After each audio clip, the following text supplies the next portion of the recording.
I call to order the meeting of the Manassas Park Governing Body for April 15th, 2025. First up is approval of the agenda. City Attorney, do we have closed session tonight? Yes, we do have one item under paragraph 5 of subsection 2.2-3711A. Thank you.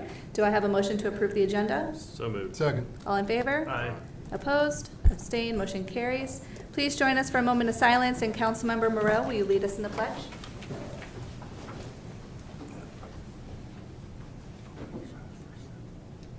I pledge allegiance to the flag of the United States of America and to the republic for which it stands, one nation, under God, indivisible, with liberty and justice for all.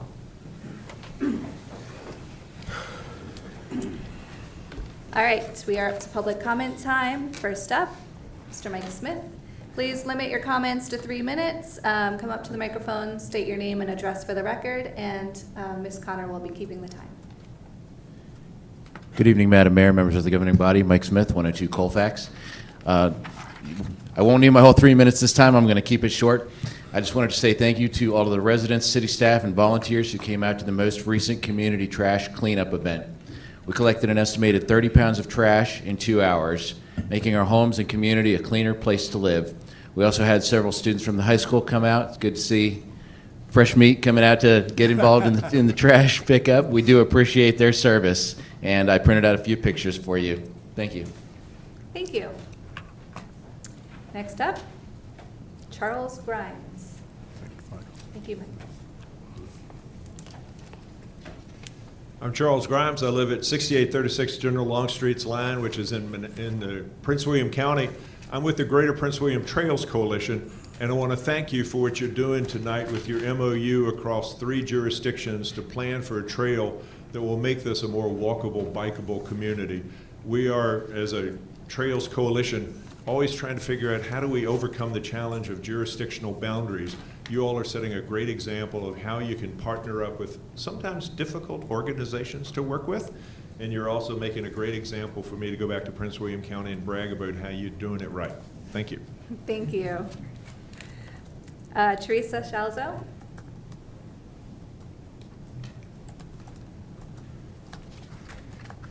Hi, I'm Teresa Scalzo. I live at 9435 Linnae Lane in Manassas Park. And I'm just gonna piggyback on what Charlie said. I think it's really cool that we're adding more trails and possibly bridges in the area, making it more walkable. I work as a recreation therapist, so I see the value of just people getting outside, being in nature, walking, has so many benefits for our community, and yeah, thank you for planning that. Thank you. Mike Freeland. Good evening, Mayor and governing body. My name is Mike Freeland. I'm at 9002 Peabody Street, Manassas. I am on the Parks and Recs Committee there, and I'm also a member of the Greater Prince William Trails Coalition. And just wanted to thank you all for the MOU. Hopefully you will approve that. You all are lucky enough to have Blooms Park Trail, which is much more than we have in Manassas. But I would hope that someday this small MOU that gets started here would turn into something that connects our 2 beautiful cities together. So thanks for that, and appreciate all you do. Thank you. Is there anyone who's not signed up for a public comment but would still like to make a comment? Yes.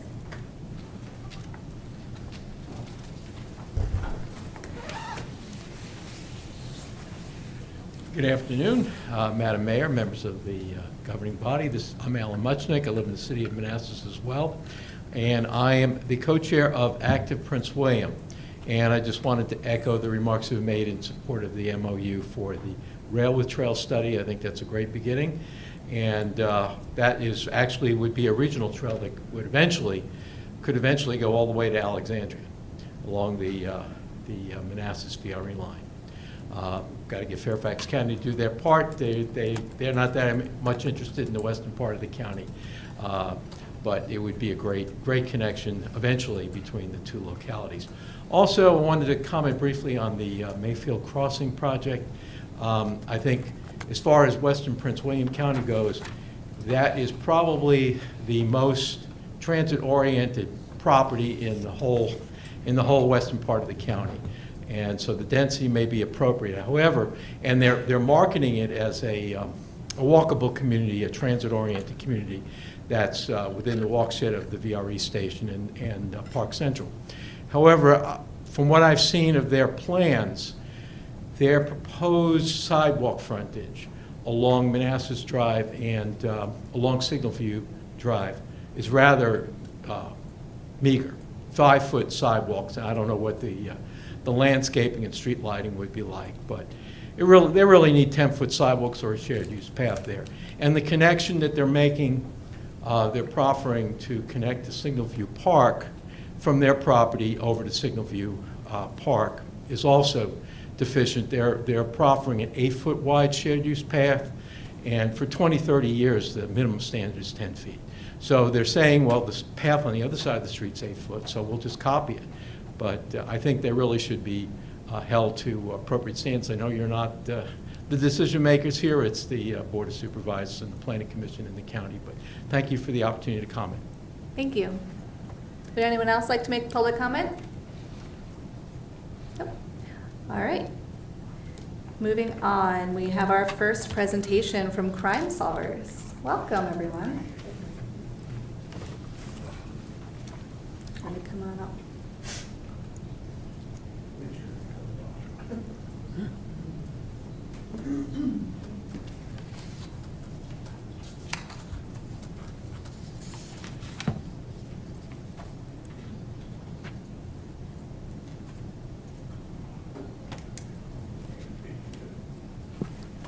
Thank you. Good evening. My name is Cliff Blazes. I live in Prince William County, Manassas, Prince William County, but I lived in the city of Manassas for about 40 years, so I guess I'm part of it yet. I'd like to present tonight to you about what Crime Solvers is, and basically it's a program that the general public can report anonymously to the police department about crimes and things that have gone on in the community that need to be taken care of by the police department. Manassas City Police Department and the Manassas Crime Solvers offers an anonymous way for this to happen. We fight crime, and which works with the joint committees between the city's citizens, as well as the law enforcement, as well as the media. And I'll explain that a little bit further. A little bit of history, excuse me, a little history about Crime Solvers. Back in 1976 in New Mexico, a detective was trying to solve a crime, and he encouraged the community to help him out through local media and anonymous tip line. And that was in 1976, and it worked for him, and this program spread out throughout the country. And in 1978, the first Crime Solvers program came to Virginia in Fairfax County. Now, if you look, we have more than 50 programs throughout the state, and it's a very good program. If you look at that picture, I don't know how many of you can see it that clearly, but this is the picture of the governor signing some legislation into law down in Richmond, and the gentleman to the right is the former mayor of Manassas, Harry Parrish, former state representative, delegate. And if you look to the left, there's a guy named Chuck Cogan, which I think most of us know or knew. Chuck was a state senator, and both of them had a lot to do with getting the laws passed. And the gentleman between Chuck and the governor in the back is a gentleman by the name of Mark Wolverton.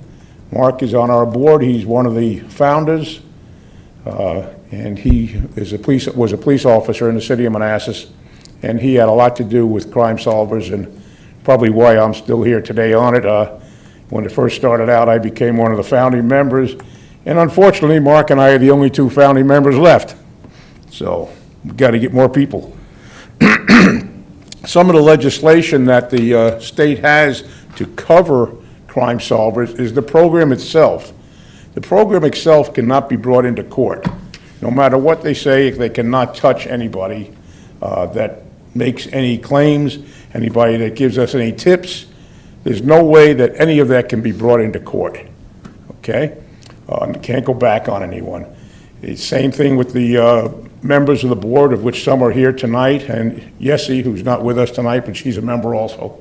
None of us can be dragged into court for any reason, so that's important for us as individuals, as volunteers. So what does it do? It allows for people anonymously to go ahead and help the law enforcement, help them identify criminals in the area, help them to recover stolen property, take drugs off the street, open up cases that have perhaps gone cold, and finding local fugitives, and basically helping put people behind bars, criminals that we don't want in our community. We do this through the media. So what happens is a press release comes out from either the Manassas City or Manassas Park Police Department. And the press release is released, and on the bottom of it would be a little tipster line. And that's a Crime Solvers number and also the tipster's line. And we go ahead and put this out on our website and also on our Facebook pages in order to get it out to the community through the media. So how does it really work? Someone calls up and they speak to a anonymous phone call. That's the P3 tip line that we purchase. And that's a tip line that's all over the country. And it's an 800 number, or it goes into that 800 number. And they go ahead and talk to the tipster. And they get the information from them. And then they give the tipster a ID number, okay? So they're number 123. The tips are then forwarded to the law enforcement, whether it be the park or whether it be to the city, and they go ahead and pursue it. Hopefully they can get somewhere with it, and if they make an arrest, law enforcement informs our board. And then we know that that arrest has been made, and depending on what type of crime it was, there will be a reward given to tips number 123, okay? The reward can vary from anywhere from $100 to $1,000, again, depending on the nature of the crime that was committed. And of course, the cash rewards are paid in cash, and what we do is we set up a place for them to meet.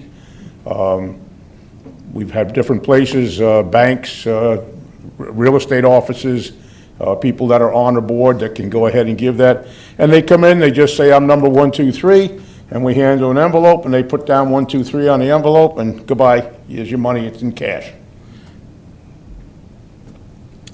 What we do not do, we are not a law enforcement agency. We have no authority to do anything close to that. We're not a crime prevention program, and we do not solve crimes.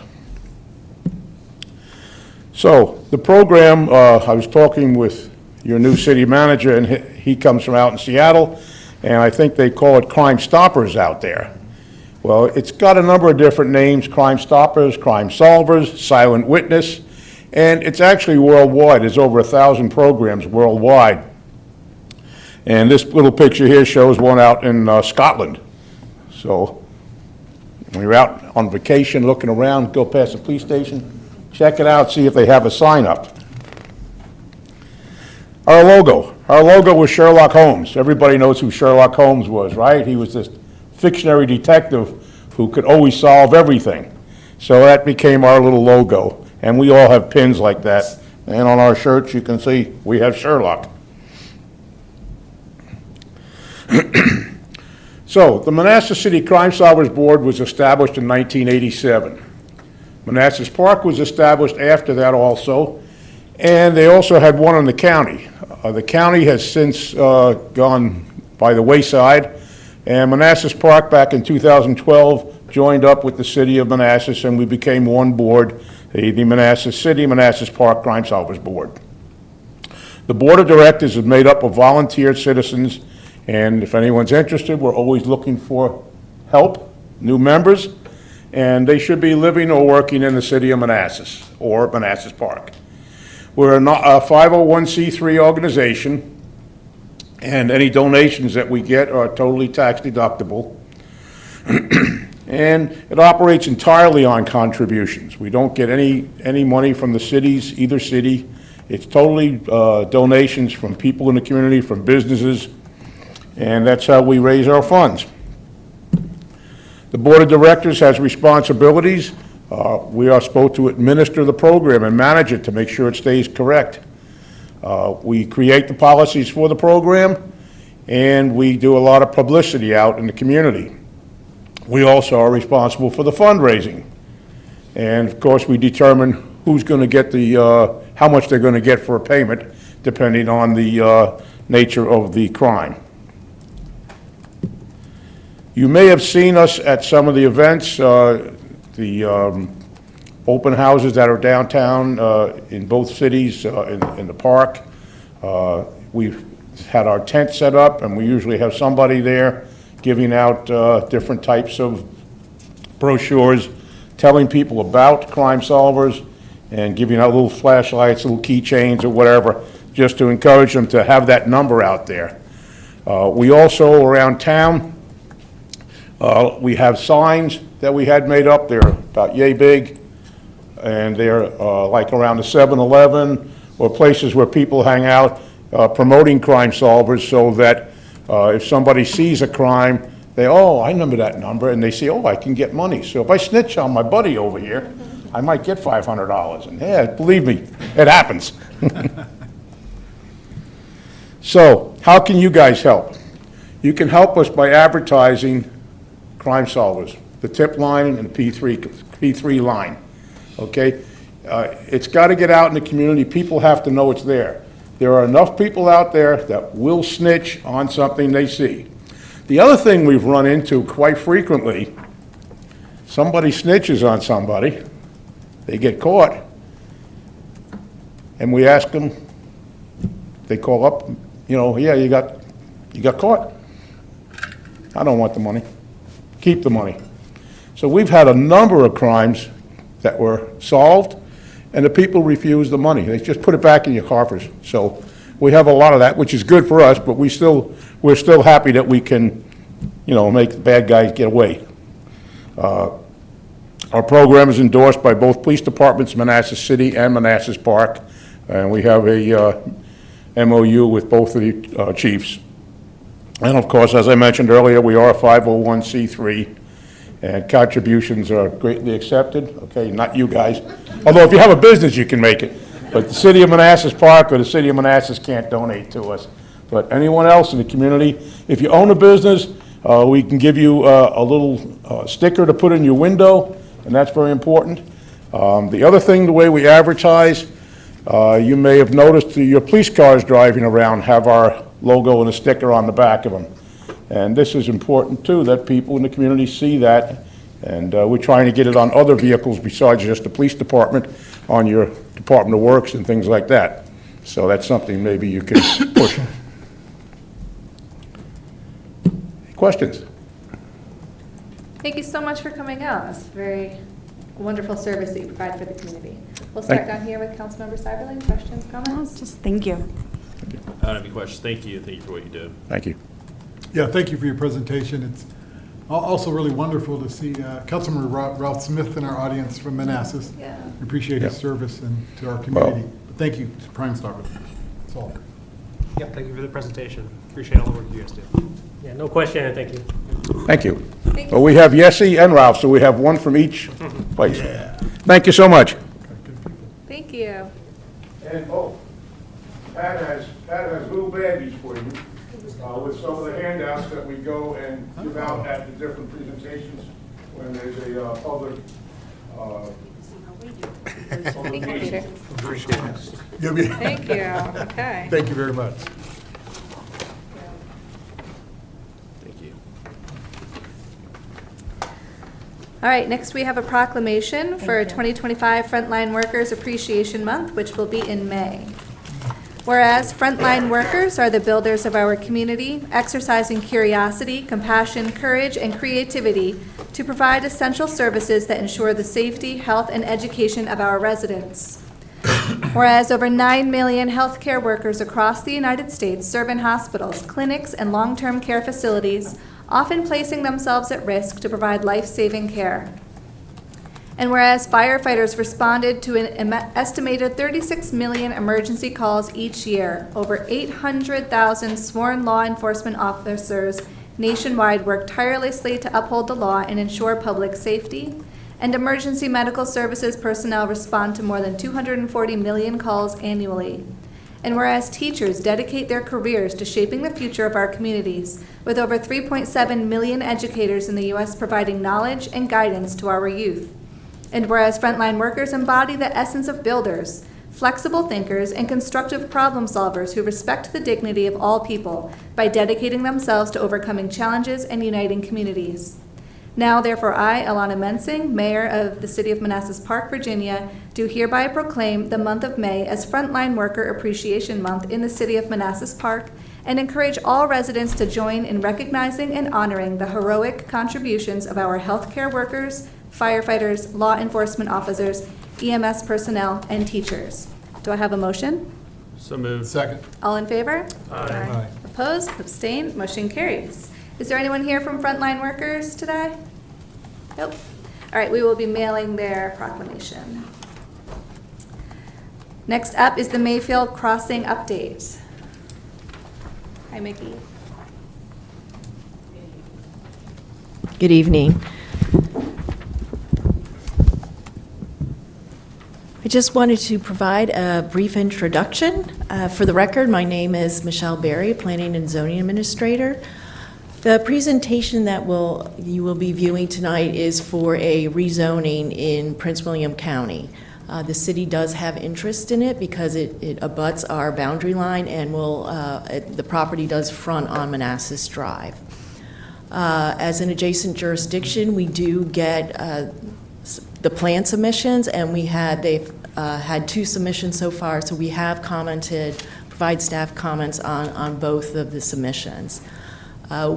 In the comment about the shared use path, I can tell you that we did make that as a staff comment in the second submission.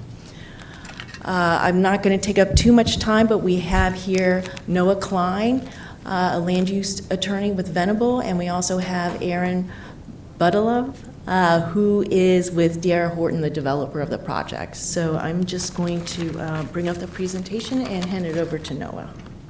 Thank you.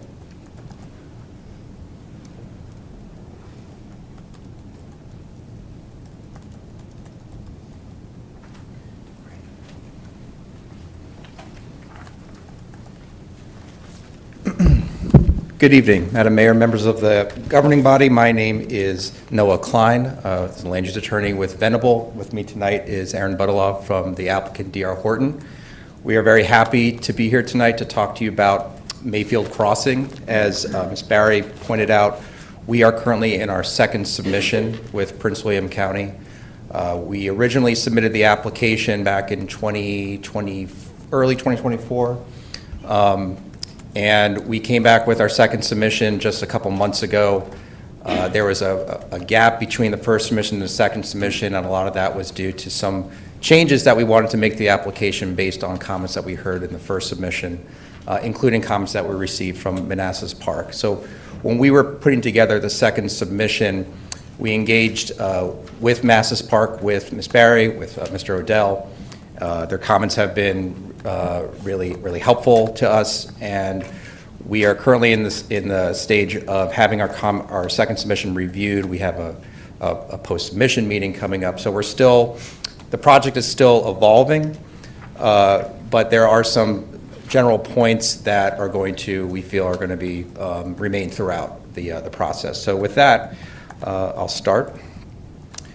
So to give an idea of the area context, as you can see, Mayfield Crossing property, it's about 20 acres. It's right at the junction of Manassas Drive and Signal View Drive.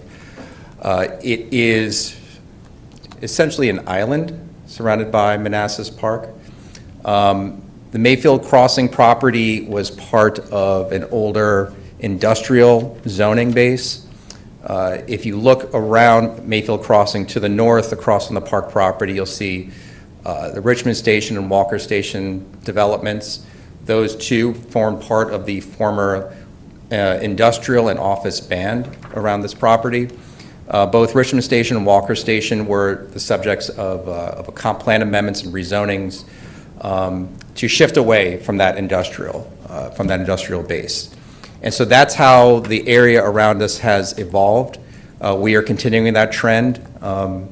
This property, as you'll see, was replanned as part of the Prince William County 2040 plan. We are proposing development consistent with the plan.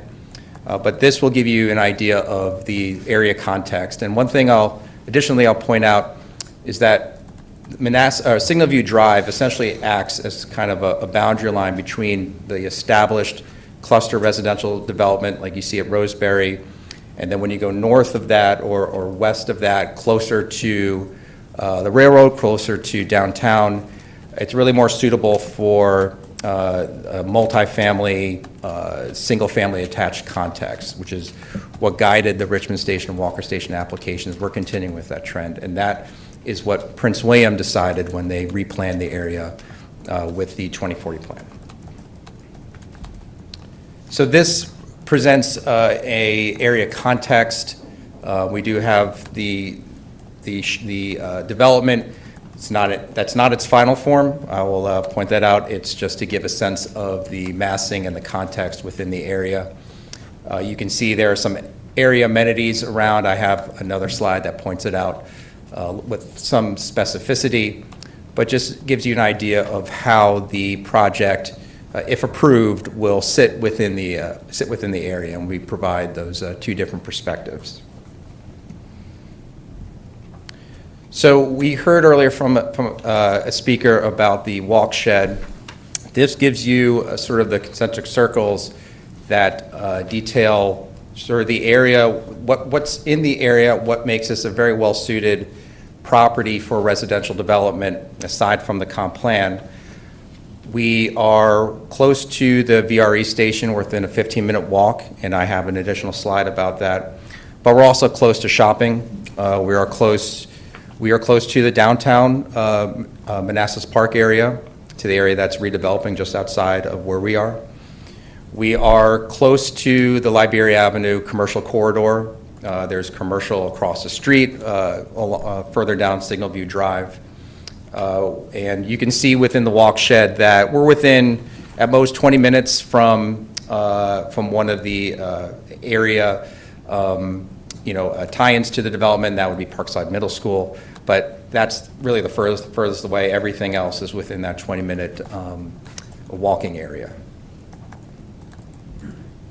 So I mentioned before about transit. You heard it earlier as well. This property sits just within the high-capacity transit station area. As you know, VRE recently made a pretty significant investment with the acquisition of the Manassas line. VRE also has the 2050 plan that is looking to make train service more robust. And in terms of why this property is very well situated and really uniquely situated in all of the county, it is the only property within the county that has that proximity to VRE, at least the only one that's currently unplanned for or undeveloped for residential. Once you get further past Manassas Park VRE, you have Manassas VRE, which is really all controlled by the city of Manassas, and then beyond that is Broad Run, which is industrial. So this really is a very uniquely positioned property to have a development of a particular density. We're just inside the circle of the 15-minute walking shed of the VRE. The COG has recommended that within the housing goals that need to be met between 2030, by 2030, 75% of that development should be at or near one of these high-capacity transit areas. So it is smart development on that score. So in terms of its position with respect to what's happening around it, or what happened around it with the residential growth, we're consistent with that.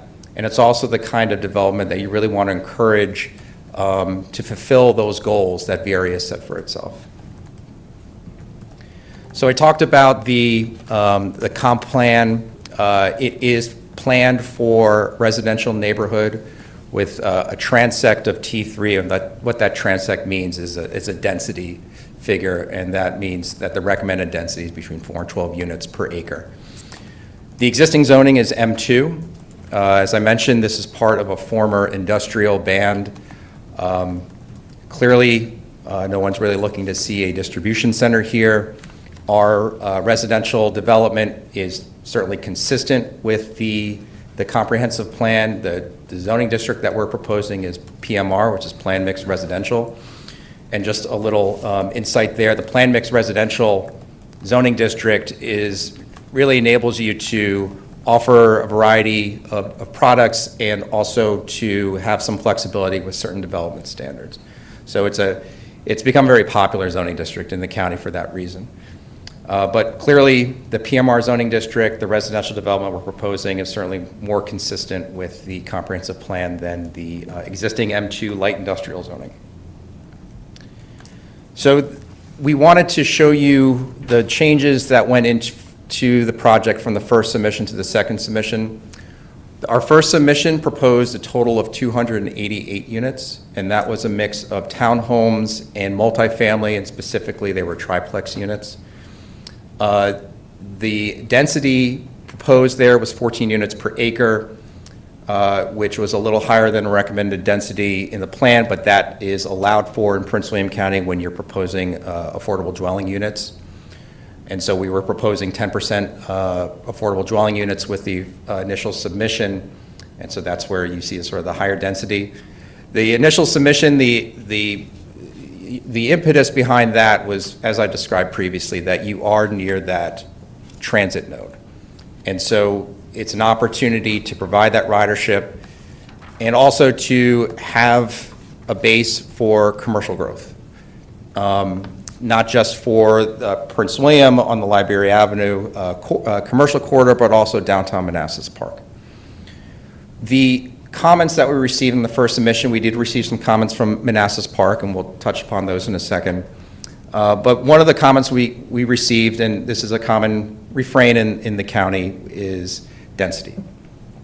It's a little too dense, though we do meet the letter of the laws, so to speak, with respect to the comprehensive plan. Density is always a tricky issue, and it's a tough issue to balance, particularly where you have a property that is very well situated for a higher density development. Certainly the comp plan supports it, and the area characteristics support it, but there is always a sense with the county that you need to cut back. So that was really one of the driving factors that went into the internal discussions that happened with the applicant as far as being responsive to that, but also putting forth a project that can withstand a certain density, but also be sensitive to those needs of what are the externalities of your development if you're bringing 288 units. So when we came back with the second submission, we wanted to look at density, and we wanted it to be a reduction that was not cosmetic, but something that was responsive to the concerns we heard. So with the second submission, we have a 37.5% reduction in the density. And so with 200, we went from 288 units to now 180 units. We achieved that by rendering the development all townhomes. We did remove the multifamily portion. We are still keeping the 10% affordable housing figure. We and also made additional changes beyond the density. As you can see from the first submission, everything is centralized around the central amenity space, which we believe to be important. While it is situated where we are adjacent to the park, we also want to create our own self-contained community so that folks have options on site for amenities and not necessarily feeling that they need to walk to the park, though we certainly, of course, welcome that. With the second submission, we we not only reduce the density, but we increase the size of that centralized amenity space. And I have a slide that goes into that with a little more detail. So we increased the amount of amenity area for that centralized park space. We added a tree save area along Signal View Drive, which echoes what you would see across the street with the Roseberry development. So we have a 30-foot tree save area, and you can see we removed some units along the south side of Manassas Drive, Signal View Drive, closer to the park, and added tree save area there as well. We also, from a transportation standpoint, we did have we were originally proposing a full access off of Manassas Drive. We did get some comments there, so that is being converted into right in, right out on Manassas Drive, so no left turns out of there. We also are undergrounding utilities both along Manassas Drive and Signal View Drive.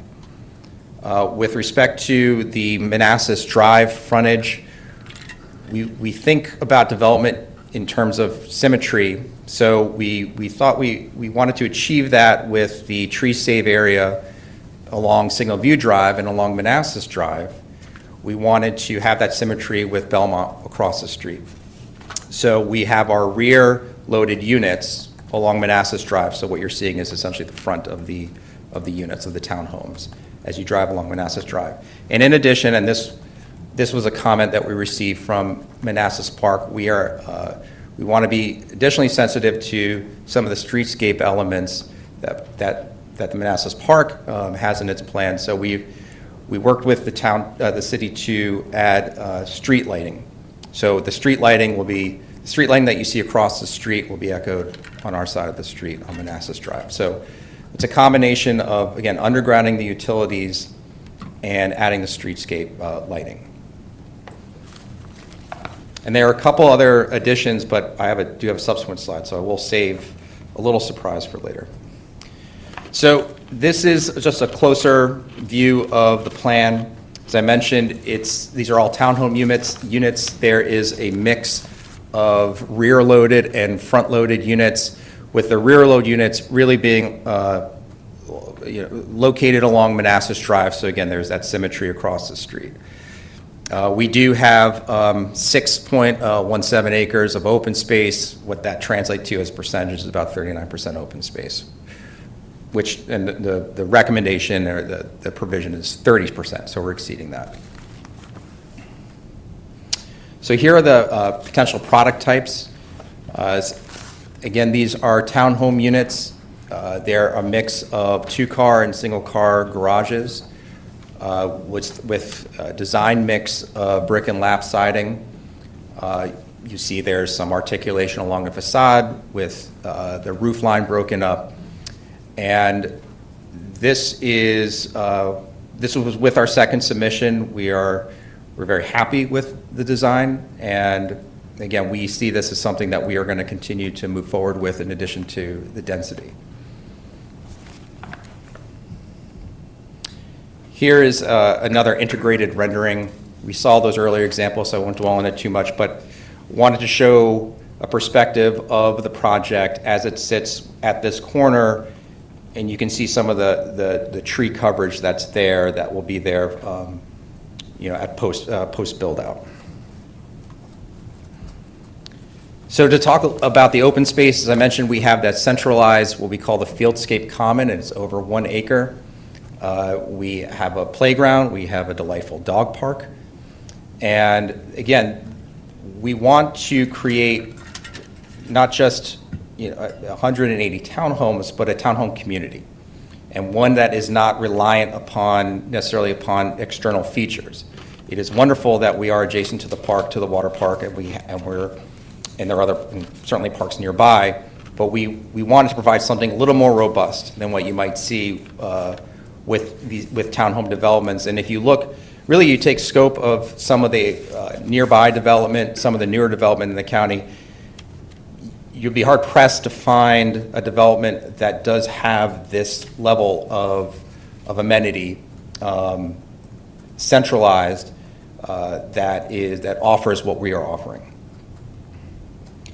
So this is the Fieldscape Common. It is sort of divided into sort of two different levels. You have the more active level to the south, and you can see some of the features that we are proposing on this slide.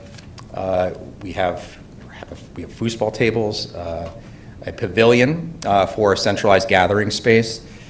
And so you see a lot of activity to the southern half of the fieldscape common. To the northern half, it's a little more contemplative.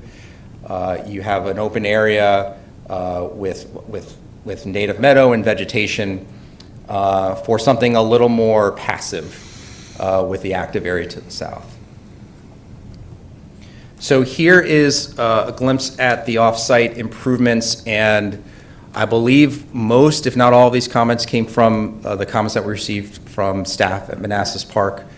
I did mention we are undergrounding utilities along Manassas Drive and Signal View Drive. We have a trail connection that we're proposing within the development to the trail in Signal Hill Park. But importantly, one of the comments that we received after the first submission asked us to look at a potential trail connection to the entrance of the park. And when we looked at it, we noted that it would be somewhere along the lines of a 700-foot sort of trail connection. And when we met with staff, it became very apparent that there was a real issue just having one trail or one opportunity for folks who are on foot or on bike in the park to exit and maybe find their way to points north and west. There is currently a sort of pedestrian traffic facility at the entrance of Signal Hill Park. You have to cross over Signal View Drive to go across the street to walk and to utilize the sidewalk. So there's definitely a need to have that connection on the side of the street. And so with our second submission, we're proposing just that. We're proposing to essentially mimic the trail that's on the other side and to build that connection, assuming we get the requisite approvals, to build the connection for that entrance to Signal Hill Park. And what that's going to mean is if you're exiting the park, you no longer have to cross the street. You can head up, you can take a left, and you can go up the trail to connect to our sidewalk along Signal View Drive. And to make your way, potentially, you can connect to the trail already within the park, or you can head up Manassas Drive if you're heading towards downtown. So we're very happy to offer that as part of the project. And again, that was really the result of the comments that we received from the city, that we wanted to again ensure that we are doing what we can to not only be good neighbors, but also to have a project that really fits within the context of where we're located, and that's really enveloped by Manassas Park. So this slide shows a little of gives you a scope of the pedestrian connectivity. With that trail connection proposed trail connection from the project, you now can connect to the park and point south. You can see the trail connection from the interior of the park, which can connect up to the existing trails along Richmond Station and Walker Station, and then eventually you can make your way to VRE and to downtown. So one of the issues with the development that we want to raise tonight that will be the subject of a future, more defined request is there is an existing water line along Signal View Drive. It's a 12-inch line that, as we discovered during project review, is not sufficient for fire suppression purposes. So what that means is that we ultimately will need to connect to the existing Prince William water line there's a line that's in Richmond Station. And that would mean, and this would be a future request, would be an easement connection through and really along the existing sanitary sewer line that's right within the trail alignment in Signal Hill Park. That would connect us to the line that we need for the proper fire suppression purposes. And with that existing easement area, If you've ever walked along the trail, I'm sure most, if not all of you have in the park, you can see there's clearing there, and it's dotted with the manhole covers that will service that sewer line. This proposed easement would be right within, and with some area just slightly outside, but within that area, that cleared area of the park. And so that is something that we would like to raise as part of our presentation. And I'll point out lastly that, you know, we're on our second submission. We don't have a planning commission or a board date just yet. We are still meeting with the county to work through some design comments. So we're not at the stage where we have a proposed public hearing date with the county, but we certainly know that we will be back before you to give you an update on where things stand and to really, I suppose, more formalize this request. But it's something that we did want to raise as part of the presentation. And I want to add just one thing Please. on that last slide. The reason for the water line request, there's an existing 30-foot sanitary sewer line. We intend to jump into that line. We've talked with Prince William Water Authority as well, and Sewer Authority, and they've agreed to it verbally. Unfortunately, water lines have different bends than sewer lines can take, so there is going to be a few areas throughout the existing 30-foot easement where the water line can't make a hard right or left, and so we'll need a few feet, you know, here and there. We're not asking in any case, you know, it's less than 10 feet. I mean, I think it is 2 to 5 in areas that we need. So it's really jumping in the existing sanitary sewer so that we can connect to Prince William County water line because we are, as we said in the beginning, a hole in the donut, you know, surrounded by the city of Manassas Park, and our public water and sanitary sewer has to connect to Prince William. so thank you. Thank you. We appreciate you all listening to our presentation. We are certainly happy to answer any questions that you have at this stage. Well, thank you so much for coming out and presenting to us. We appreciate that collaboration, and I'm excited to see the sidewalk connection on the lower side of Signal Hill.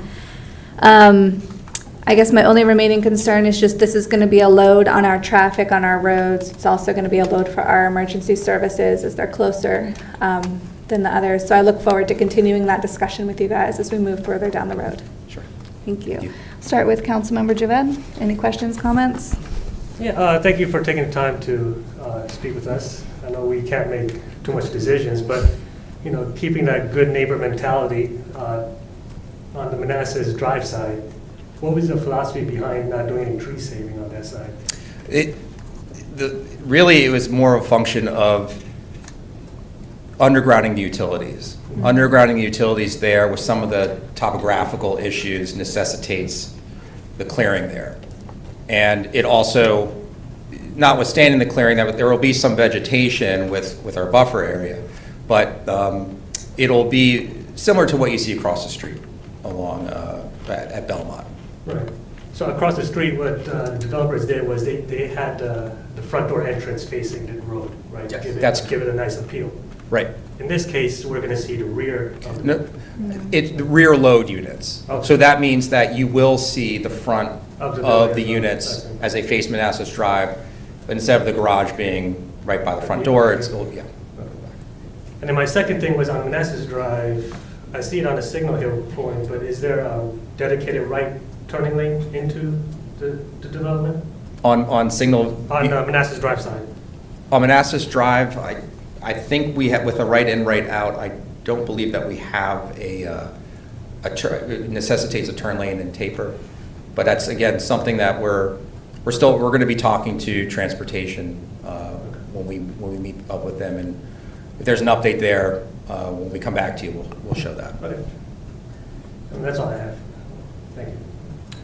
On the Signal View Drive egress, are there plans to put a traffic light there with the traffic that flows in and out of Roseberry plus? So we have a traffic study that that is being reviewed by the county, and we're going to be meeting with them to discuss what options would exist there.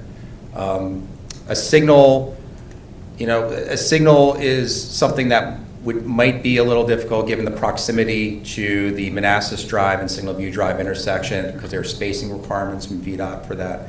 But the ultimate mitigation there is something that is still ongoing, still Okay, under and discussion. just as an anecdotal point, just driving through there, I know that during rush hour, back and forth, it gets difficult for the folks who live in Roseberry, not that I live there, to get in and out, during those high volume times. So I can see, folks living in Mayfield going out that way.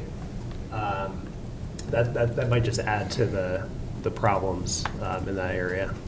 One of the things we're doing is we plan to meet with the community, Roseberry community, knowing that this will affect them, given their proximity to our project. And we are working with VDOT and Transportation to study this further, right, to make sure that we can mitigate the impact appropriately. Okay, thank you. Thank you, Mr. Klein, for coming here and your partner here today to share with us the information on Mayfield Crossing. We just appreciate your willingness to come before the governing body. I'm really excited about the affordable housing, the 10% that's going to be offered. Who's going to be eligible to apply? Is it just Prince William County residents, or how is that going to work? It's not, so the ADUs are not limited just to, well, if you're moving in there, you're going to be, you'll become a Prince William County, right. That's correct. But in terms of original applicants, it's not limited to the county. And so the way the affordable dwelling unit proffers are structured, so 10%, 18 units, half of those units are available to folks earning up to 80% AMI. Those are what the county refers to as sort of the true ADU, affordable dwelling units. And then there's a tier that's workforce dwelling, which are homes that would be available to folks earning up to 120% of AMI. And so the sales price is the way it works is that the sales price of those units, rough calculation, are three times the what the AMI percentage is. So in other words, so someone who earns 120% of the AMI, their housing cost shouldn't exceed 30%. Right. Okay. And so what's the breakout of the 80% AMI and the 120% of the 18? So up to 80% of AMI or half of those units. Okay. Right. Half. And then Gotcha. the other 9 and half. 9. Right. Gotcha. Thank you. Appreciate it. Sure. Thank you for the presentation. The question I have, and I appreciate you undergrounding utilities on you're doing the entire perimeter, correct, of the project? Correct. The question I have about the utility undergrounding across, so on the corner, there's a pole that has a cable that goes, or a power line that goes across the street into Boone's Crossing. Are you gonna leave that pole existing at the corner there, or are you gonna underground across the street there and leave it at that pole? I think that's a great question. I think a further, engineering. And I know study you're needs to still be revising. done. Yeah. Yeah, we're very preliminary at this point in time. We will have to figure that out. The initial undergrounding activities were supposed to be focused on our site, so Manassas and Signal Hill. Going across Manassas Drive, given how big of a thoroughfare it is and a major arterial road, kind of changes a lot of things, and also what we'll be allowed to do with VDOT, so it's just something we need to explore. Yeah. Thank you. Sure. Thank you for the presentation, very informative. I just want to echo the comments about from the citizens about the width of the sidewalks of the paths, and also the traffic concern that Councilmember Moreau brought up on Signal View coming in and out. Thanks again for coming out tonight. We really Sorry. appreciate it. Thank you for having us. We appreciate it. Have a good night. All right, next up is consent agenda. It includes the approval of the minutes from March 29th, April 1st, and April 8th, 2025. Do I have a motion? So moved. Second. All in favor? Aye. Opposed? Abstained? Motion carries. Unfinished business. We have the ordinance to increase the city manager's spending authority, as introduced by Councilmember Carrera. Yes, this is just a follow-up to what was discussed a couple times in the last meetings to look at moving our spending authority to go to 200,000. Right now it's at 100,000. Do you have anything to add, city manager? The only thing I'd add is just to make sure you all saw the correction to the language on the agenda bill that Dean sent out earlier today, but otherwise, the ordinance is correct, and it does align with what Dean sent you, so we talked about it at the retreat in March, and it seemed like there was consensus to proceed, so that's why it's before you tonight. And this will be effective July 1st. I'm sorry. Effective July 1st. Yeah, Yep. sure, so. Okay, so I'll put forth the motion. Wait, I have some questions. Oh, sure. Yeah, I didn't see in this draft here, it seems to have changed from the last draft that we've gotten, Mr. Kerr, where the things that we had discussed about sole source contracts is not explicitly stated in this draft, and it was in the original that we had seen. And I think that's a piece that's truly missing that needs to be in here. Even though our contracting policy may say that won't happen, I think it's important for our community to know Correct. that sole source contracts won't be signed by our city manager. Correct. And that was Without my coming to us. And that was my understanding. City attorney? Yeah, it's in there. If you look on, it's item number 12, in the red line that's online. So if you look at that, I'm trying to figure out what page that is. It's page 54 of your packet. The very last one, 12. Got it. Okay. Talks about sole source contracts. Skipped over that one. Okay, fantastic. I'm good. Thank you, Dean. Any other questions, clarification? Well, Okay.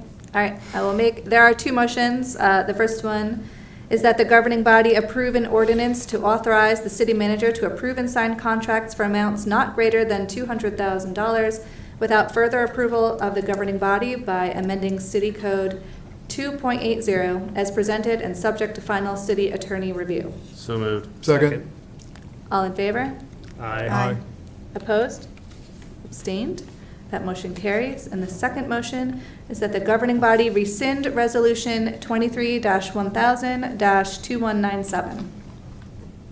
So moved. Do I have a second? So this is to rescind the previous resolution that capped it at 100,000, is that correct, Dean?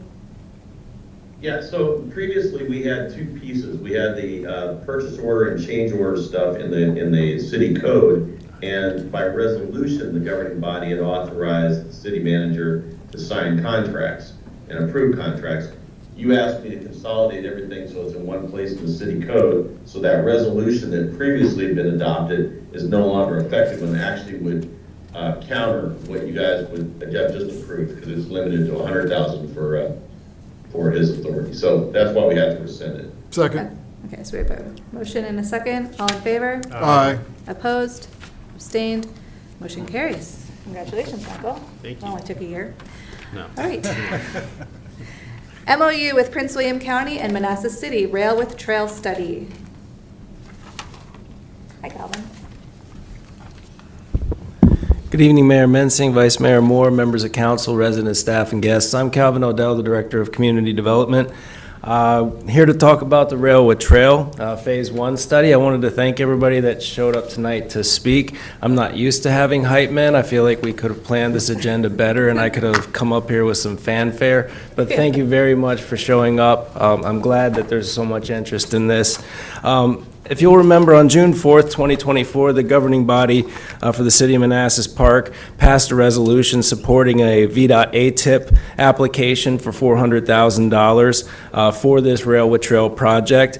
That would have left Manassas Park responsible for $50,000 and Manassas responsible for $50,000. The grant application to ATIP was denied, but the group heading this up is still interested in pursuing this study. And as you can tell from our guests tonight, there is a lot of interest in the community. So this would continue a preliminary study of the 3-mile trail along the tracks from Old Town to Bull Run.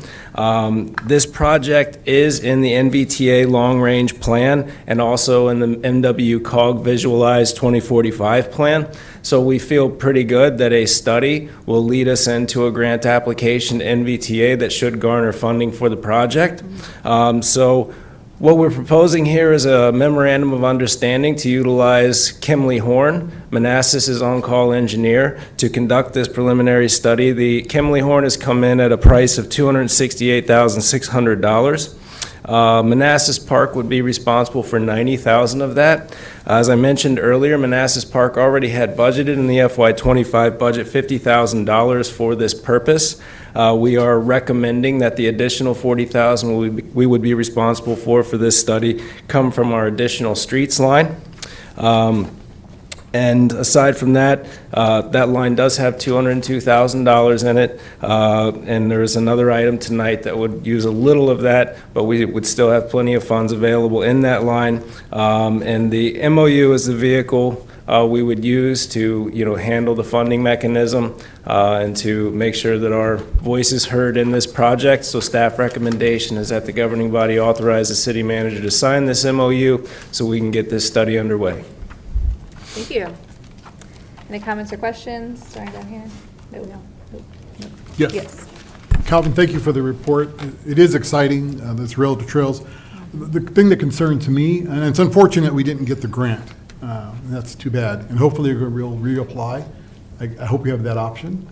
Or is it done? Is it Well, I mean, we can always apply it, but we feel really comfortable after we got this in MBTA's long-range plan and the MWCOG Visualize 24 that an application to MBTA would garner funding.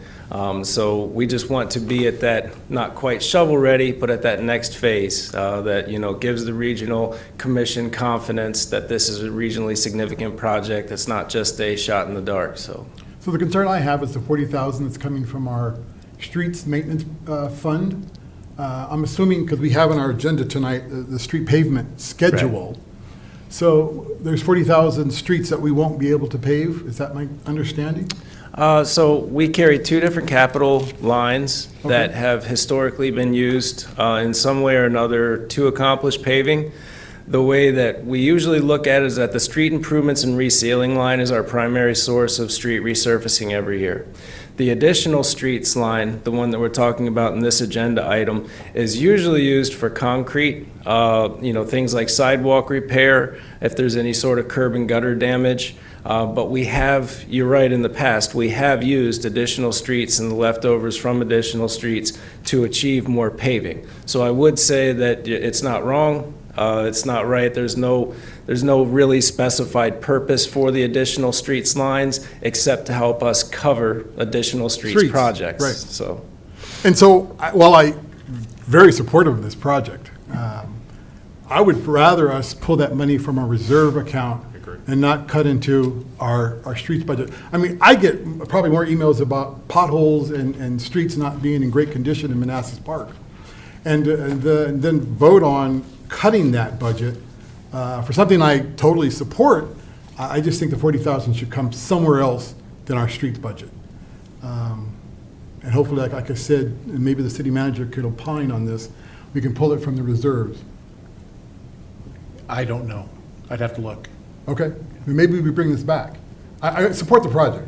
I just don't think $40,000 should be taken out of our streets budgets because we have so many needs in our city. We don't pave as much as we should. I will say that our initial hope was that the timing of this study may have carried us into FY26 so that we would have been able to simply use the same line item, but ask for this $40,000 additional funds in FY26. But I think the pace that Kimley Horn is looking to keep with this study, we're going to need this money available in FY25. So we really, we probably, had we known this, we could have come back with a recommendation that this $40,000 come, with the budget amendment that's before you tonight. Right.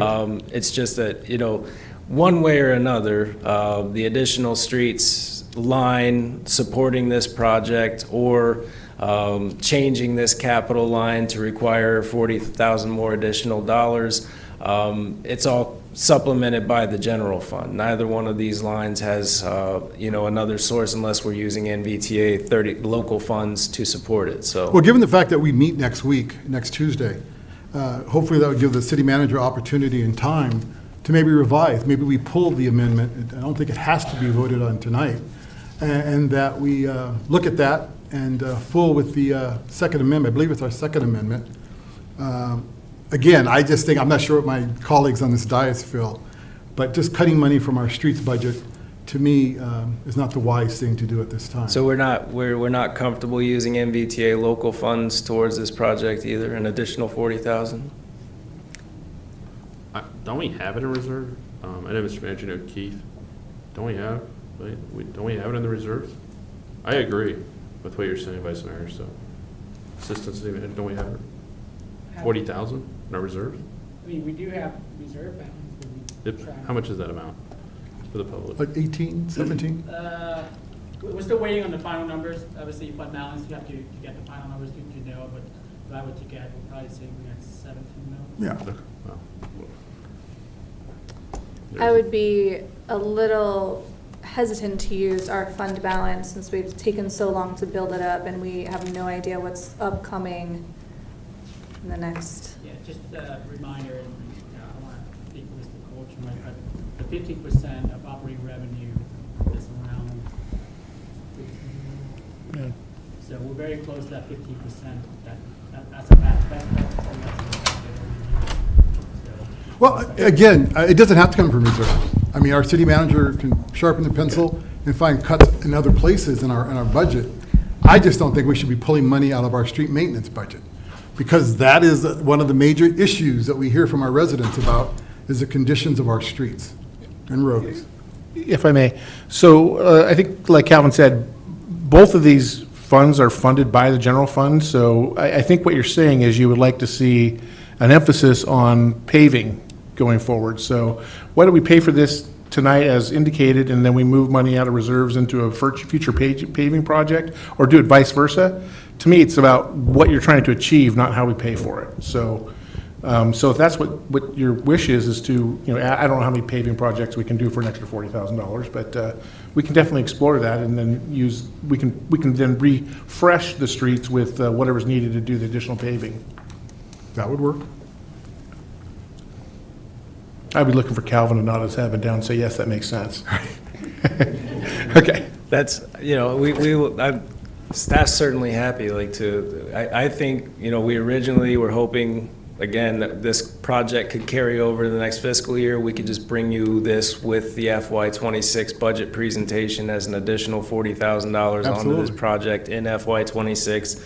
But the pace of the design is going to be faster than that. We needed to have all of this money available in FY25. So, we were recommending money that was there, something that we could grab that's for transportation purposes. Clearly, we can bring this item back. We can find another way to fund it. We can recommend a different model in a presentation to the body. The city manager is suggesting that we go ahead and fund it tonight, which I'm fine with, just so long as we put the money back, however the city does it, into the street maintenance budget. Much of our spending, I always tell my staff, I call them our earmarks and our narratives, the way that, the way we break line items down with our intent to spend them.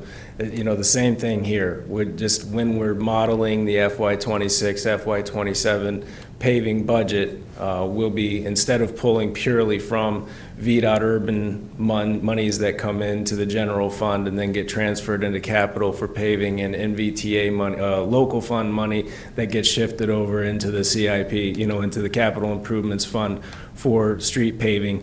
We'll make sure that some of that money is general fund money that's, would essentially be attached to the reserve. Councilmember Morrow and then Javed, any comments or questions? No questions. I have an understanding. I mean, my view is that I don't think we get, I'm okay with voting on this as it is written. Okay. Tonight, if other people feel the same. Kelly, if you correct me if I'm wrong, but don't we have a separate line item for street maintenance and then street projects, which is two different things, right? So we have a street improvements and resealing line. Right. That street improvements and resealing line this year was 435 or close to 5, I think. Yeah. The additional streets line is not necessarily described as accomplishing paving. Some years we've used it to do concrete repair work, sidewalk work. Sometimes that money has wound up supplementing capital improvement projects that went over, projects such as Connor Drive, Upper Kent, things like that, where projects ran over budget and we needed a source of additional money. The description of that project, or of that specific line, is not clear. It's additional streets projects, wherever the money may be needed in that fiscal year to achieve the transportation goals that we had, the streets goals that we had. But, have we used it for resurfacing? Yeah, certainly. We have many years, we've said, okay, well, we can achieve, we could do 4 street segments for what we have left. But if we use this additional streets money, we can do that 5th segment. It'll cover that, and we do that.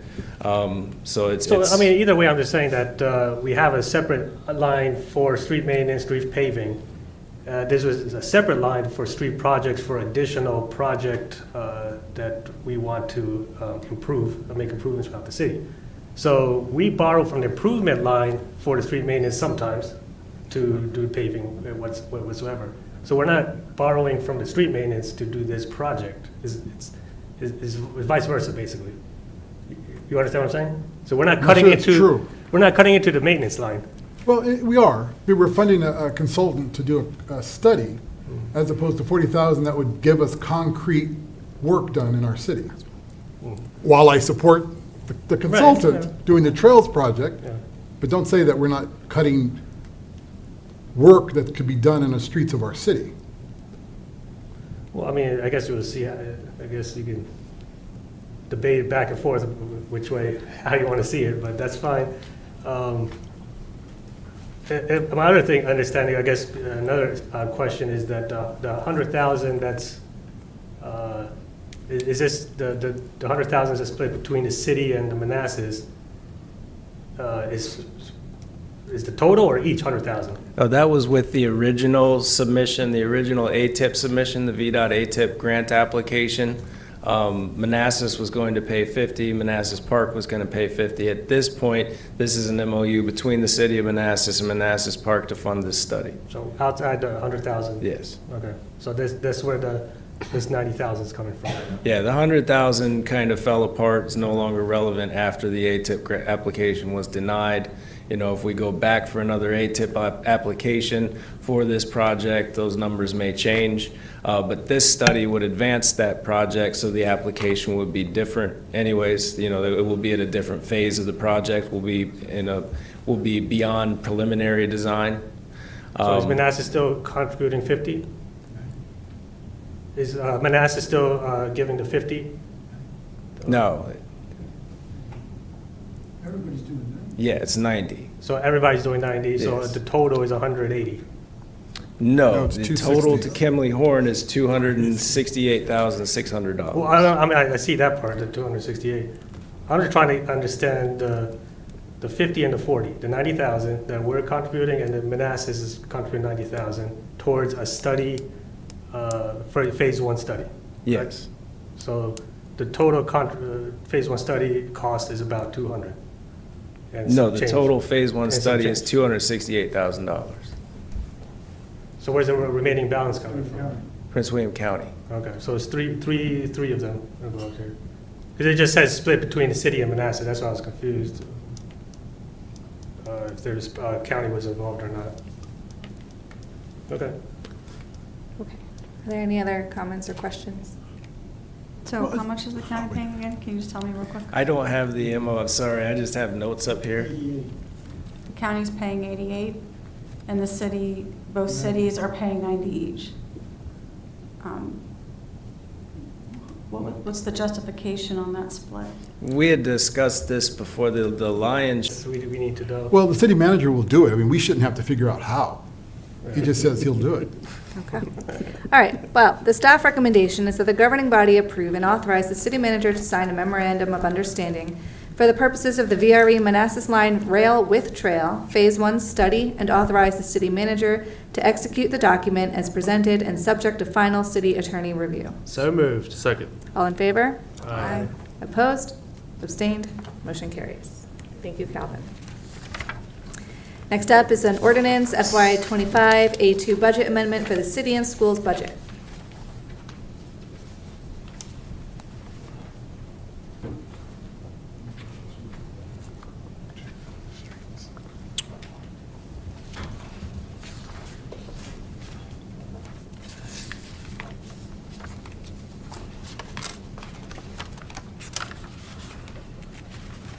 Okay, thank you, Mayor, governing body. So this is a routine budget amendment, number 2 for the year. And incorporates a couple of different things for us and for the schools. I'm not up yet. There I am, okay. So as you can look in your packet, this chart lays out where the changes are.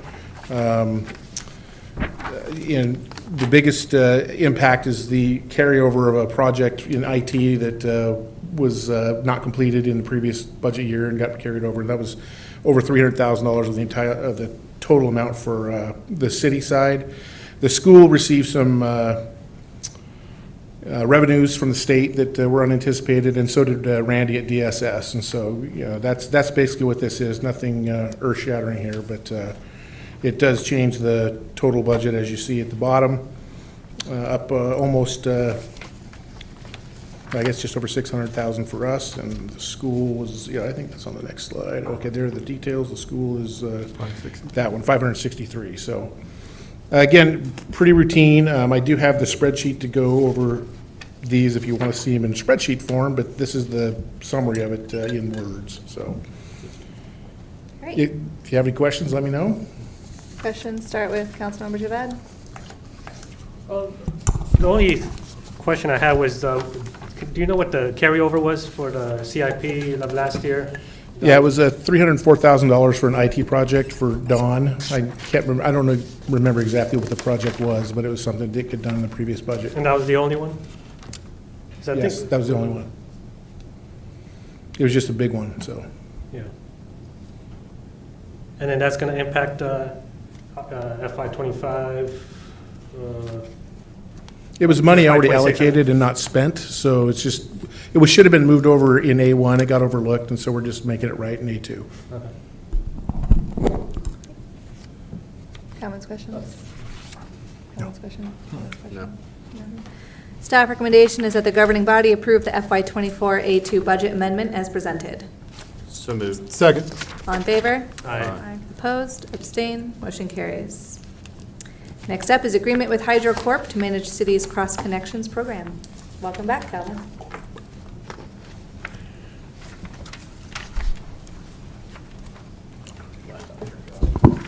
I just did want to make one clarification. It is Manassas that's paying 88. Prince William and Manassas Park are paying 90. Oh. Yes. Okay. So Manassas is getting the discount for administering. Oh, for administrative. Yeah. Okay. So Thank you. here now to talk about backflow cross connection. We've had a backflow cross connection specialist position advertised for several years. We have only had 1 or 2 candidates that rose to the level of actually interviewing. One candidate we were very interested in, seemed very promising, wanted to work primarily remotely from West Virginia. We could not figure out a way that was going to work. But the goals of the backflow cross connection position were basically to update our ordinance, update our policies and procedures, get us update the list of businesses and structures that have special backflow devices, and then to perform backflow inspections. We have been approached by several companies, HydroCorp being one of them, that HydroCorp actually gave us a proposal that accomplished all of those goals, with slightly constrained inspection schedule, of course, because they're not here on a regular basis. But even in that, their inspection schedule is 320 inspections over a 5-year period if we continue to renew the contract. And staff was only ever able to come up with 248 locations that require inspection. So even under this contract, we would be inspecting every facility that needed to be inspected in that period. And with the cost of this program, that what HydroCorp is presenting to us, $1,470 in the first year, and then continued services after that for a total of $47,776 over 5 years. We're spending half in 5 years what it would take, even at the lowest advertised range for the position, what it would cost the city. So to get any kind of benefits, to get this program kickoff kind of started with a company like HydroCorp, who will help us update our ordinance, update our policies and procedures, put together a program plan, and start these inspections. That's exactly where we wanted to be. Not saying that we'll never hire a backflow cross connection specialist, but right now we have incredible amount of savings from not hiring the position. The money is available, and this gives the program the boost we were looking for. And hopefully when we finally do find a cross connection specialist to come work in the city, we'll be able to hand them a better, more updated plan to start work on. So staff's recommendation is that we enter into the agreement with HydroCorp so that we can start moving on these goals with our backflow cross connection program. This is small procurement. Even over 5 years, it's only $47,000. And we did pursue other vendors for quotes, compared their offerings, and HydroCorp is the best offer we have. Great, thank you. Comments, questions, starting with Councilmember Cyberlin? No. No. Yes. Yeah. Thank you, Calvin. So this year we're asking the 1470. Is that because we're starting in 25? And there's only a few months left in the fiscal year? There's very little time.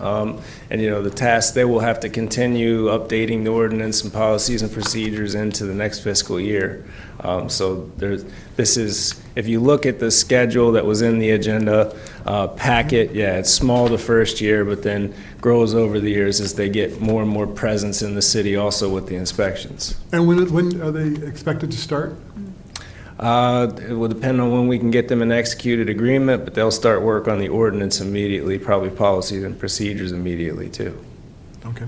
The backflow position specialist that we have that not able to fill, has there been salary savings for that, or has that been wiped out and taken back? Yeah, I maybe didn't say that clear enough, but there's huge savings in that. What was that position budgeted at? I believe the last time we advertised up to $80,000. Okay. So the salary range for the position, I believe, was 60 to 80 hiring range. So for the next 5 years, we'll freeze that position? I don't know. It's an enterprise fund position, and we do, whether we get our internal, crewmen to train in backflow and have the opportunity to sort of switch gears and say, instead of hiring a backflow prevention specialist, we're just going to have people on staff with backflow certification. I still do believe that ultimately the right goal for the city is to have a backflow prevention specialist on staff whose program it is to manage and maintain.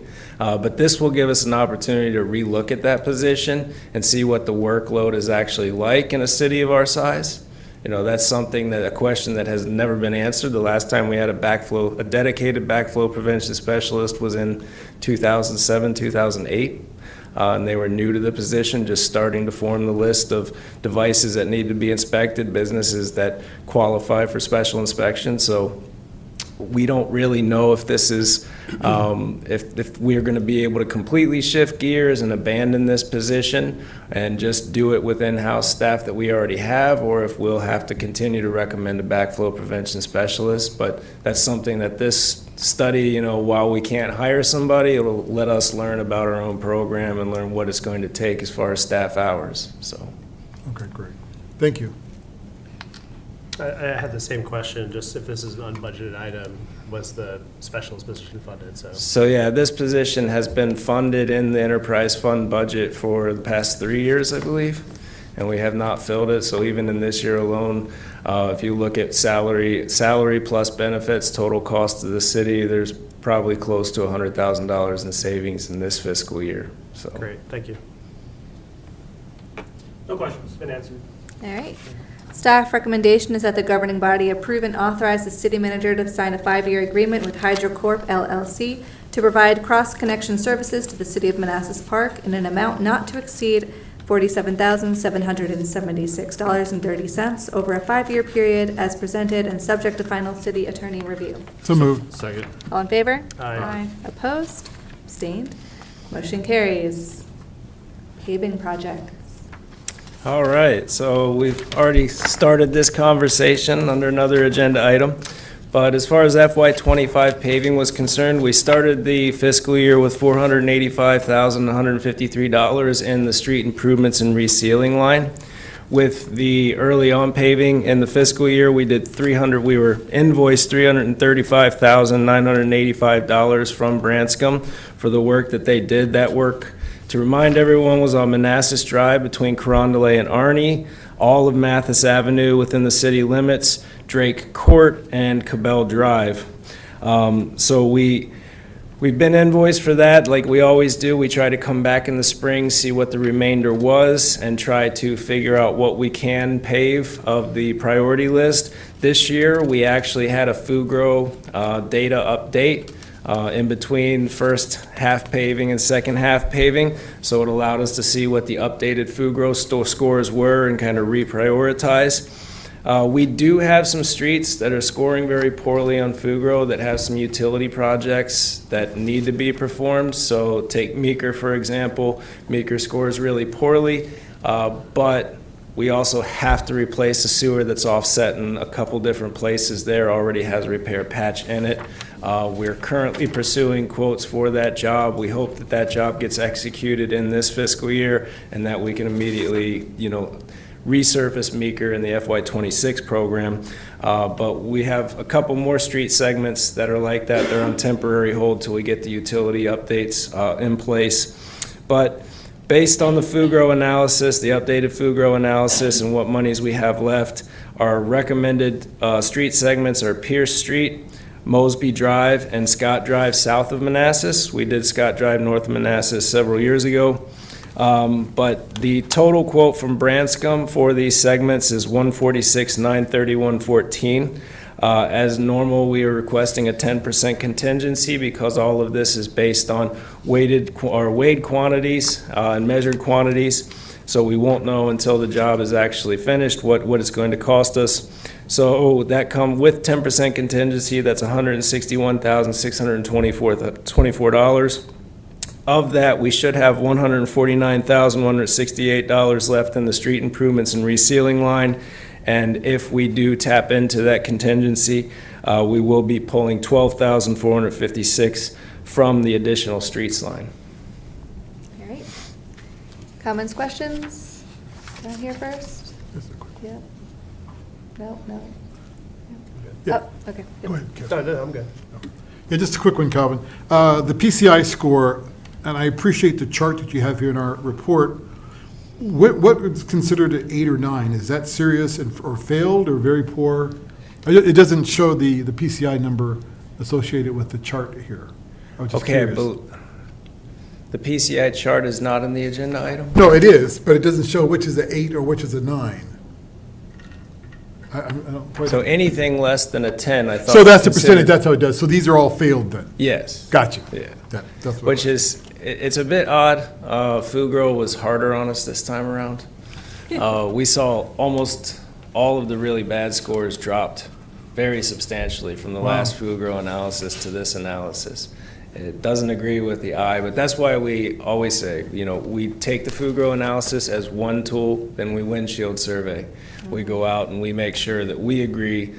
Sometimes the Fugro scores will be skewed just by some recent utility patching, whereas the roadway may have been resurfaced 2-3 years ago and isn't in that bad a shape. So that's why the Fugro analysis is one piece of data that we use, and then we have to go out and lay eyes on it and see if we agree with it before it actually makes our paving priorities. But we did notice that there was a drop amongst the worst cases. There was a substantial drop in the last Fugro score to this Fugro score. We did not have anything scoring this low last time we had a Fugro analysis. And we've done a lot of paving since then. And define a failed street for me. What would it look like?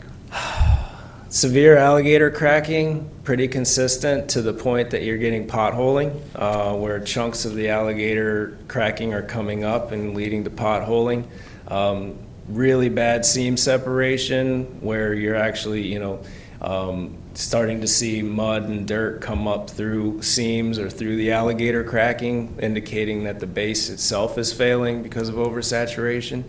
And I think what Fugro is looking at too is a combination of transverse and longitudinal cracking throughout the segment that's going to lead to further alligator cracking and complete deterioration of the segment. So I probably do not do justice to the complicated scoring mechanism that they use, but basically we know that once something starts alligator cracking and you start seeing the combination of transverse and longitudinal cracks, you need to address the segment because it's only going to get worse. You're going to start to lose base. And these will be complete redos, or we're not talking about resurfacing, we're talking about... This is resurfacing. Just resurfacing. The other reason that we always request contingency and that, we can't really bump right up against our budget with resurfacing is because when they mill out, they may find areas that they can't just put back. We may have to do some full depth work. Like on Scott Drive, we wound up spending an incredible amount of money on CTA, bringing in concrete treated aggregate to try to fix soft spots in the roadway. Rarely do we do projects where at least one area that we mill out, Branscombe doesn't stop and say, you got a problem here. And you can look at it, you mill out 2 to 3 inches, and then all of a sudden you're seeing nothing but dirt. That's a problem. You have to stop and fix it. That's going to be extra quantities of hauling and materials. They're going to have to over-excavate, put down some base, maybe some CTA, and then finish the roadway in that segment. So the intent with all of this is mill and pave. Mill out 2 to 3 inches, put the surface back. But we're probably going to find in some of these places where we have to do some spot full depth repair. Thank you, Colin. Very thorough. Appreciate that. Comments, questions? No questions. Thank you. Thank you. What's the time period between each of the data collection analysis from Fugro? So this time around, I believe we went 2 years. Okay. But we'd like to do it every year. It's just you have to wonder if we're gaining anything by that. But it's not as expensive as we originally thought it was going to be. So we're actually putting the money into our professional services budget for streets to try to do this on an annual basis. But we did have to think about that after we had the first analysis conducted. Is this really something that's worth it every year, or will these scores just be a good guideline for the next 2 to 3 years? When was this one done, this last one? Oh, this one was just conducted this fall, and we got the data early winter. Okay, so the streets are probably worse after the storm and how hard they were with some of that snow. They could be, yeah. All right. Yeah. All right, thank you.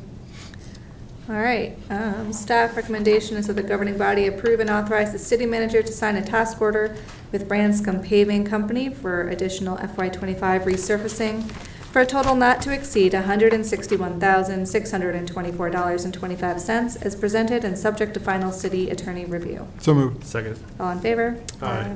Opposed? Abstained? Motion carries. Thank you, Calvin. Thank you. B&B Development and Financing Agreement. Good evening. This here was prepared, is kind of a belts and suspenders. It's an agreement between the EDA, the city, the parcel owner that's going to develop the theater project, but then also the parent company. Okay, and this requires a lot more detailed reporting by both the developer or the parcel owner and the parent company, just to basically protect the city's interest. There has been one change, though, that I just got back today on this. It's a very minor one, but it's on the, let's see, it's on the page 129 of your packet. It's under where it just talks about financial records and statements for the parent company, the parcel owner. They don't do audited financial statements. They're a family-owned organization, or family-owned company. So they do audits, but they have financial statements, but they're not audited financial statements. So that was something we had to just change. We had left that in there because I didn't understand why they didn't do that, but I got a clarification today that, you know, their financial statement, they'll see that they also have to give some sort of a backup information if necessary for us. But other than that, it remains the same. There's still some blank spaces in there. Obviously, we have to record some documents at the closing of the bonds for this project. There's deed of trust, it's got to be recorded, and some other documents we need dates on. So those blanks are the only things that still need to be worked out. But if you have any questions on this, I'll be happy to answer them. But basically, it's an agreement between all four parties that just specifies what each is supposed to do, and it clarifies what the city expects from the B&B entities. Thank you, Dean. We'll start with comments, questions down with Councilmember Cyberling. No. Nope. I don't have any questions, thank you. No question. No questions. Yeah, I got a question on this agreement. So during the construction time, what's the city's obligation to make, is there any payments that the city's making? And if the construction time goes beside... when you say the city, what do you mean the city? Or I guess... So there's financing that the city's providing. The EDA, I guess. So the city, right now, the plan is for the FY26 budget to include the line of credit that the city agreed to provide to the EDA, and that's a $6.3 million line of credit. Right. We don't anticipate that needing to be drawn on before that because the bonds are going to be the main source of revenue for the project. Now, I got some clarification today that they're in the final stages of getting their development plans prepared. They still need to submit them to the city for review. They had previously wanted to get the bonds issued in April because they figured it was going to take 6 months for the city to review everything, and they wanted to be under construction in October so that they can open before what they call the blockbuster season starts I believe it's next year. In any case, we probably are not going to be able to do a bond issuance in April. It's probably going to be more like May. But my understanding, having spoken with the city manager, is that we should be able to expedite the review of the various plans, and provided that they have them in order and they don't need a lot of resubmissions, we should be able to kick that back and not have to issue the bonds until, May, late May maybe. So in any case, the short answer is they probably won't be drawing on any additional funds other than perhaps the tenant improvement pot that we already have allowed them to draw down a little bit on to just cover the planning phase of this thing. So I don't know if that answered your question or not, but the city itself won't be paying money to them. The city will be providing essentially a loan to the EDA, and they'll provide the loan or giving the money to the EDA, and the EDA will then loan the money to the B&B entities. Right. Well, I'm just saying that during the construction, my understanding was that there was going to be interest payments that would need to be obligated from the EDA to pay. I can take that, Dean. So to answer your question, Councilmember Javed, so part of the bond proceed includes capitalized interest to account for the time that it's going to take them to build, and I believe we baked in about 2 years for construction. So the first bond note payment, when they break ground, they have about 14 months to build, and the interest payment it will just bill as part of the bond note, and then when the first bond note payment is due about a year and a half later, it includes the interest that's building during construction. I see. So there's no outlay from the city or the developer. Until after the year and a half. Right. Okay, that makes sense then. The other question I had, Dean, I guess this might go back to you, is that there was a section, I don't know if you have the computer in front of you, 3.4 I highlighted. It said no obligation for the entity if there is no payments, if they stop getting payments from either the EDA or the line of credit. Can you explain what that means, that they could just walk away with, I guess, no consequence? Is that what, am I reading that right? Well, yeah, we have a previous agreement with them, with a development agreement, and we're also gonna have, various other agreements that are gonna get recorded. This is just saying that, their entire obligations are predicated on the fact they're gonna have funding coming through the EDA bonds and/or the city's line of credit. If either of those materialize, they don't have the funds to do it. So they're not gonna be obligated to, go out and get another loan, say, at a higher interest rate just to make this happen. Right, so say they go construct it 3 year, 4, 5, and the EDA is making the annual payments, whatever, the 300K, say that ceased to stop for whatever reason. So then what happens to the theater, the company? I'm sorry, what's gonna cease for some reason? I'm not Say sure.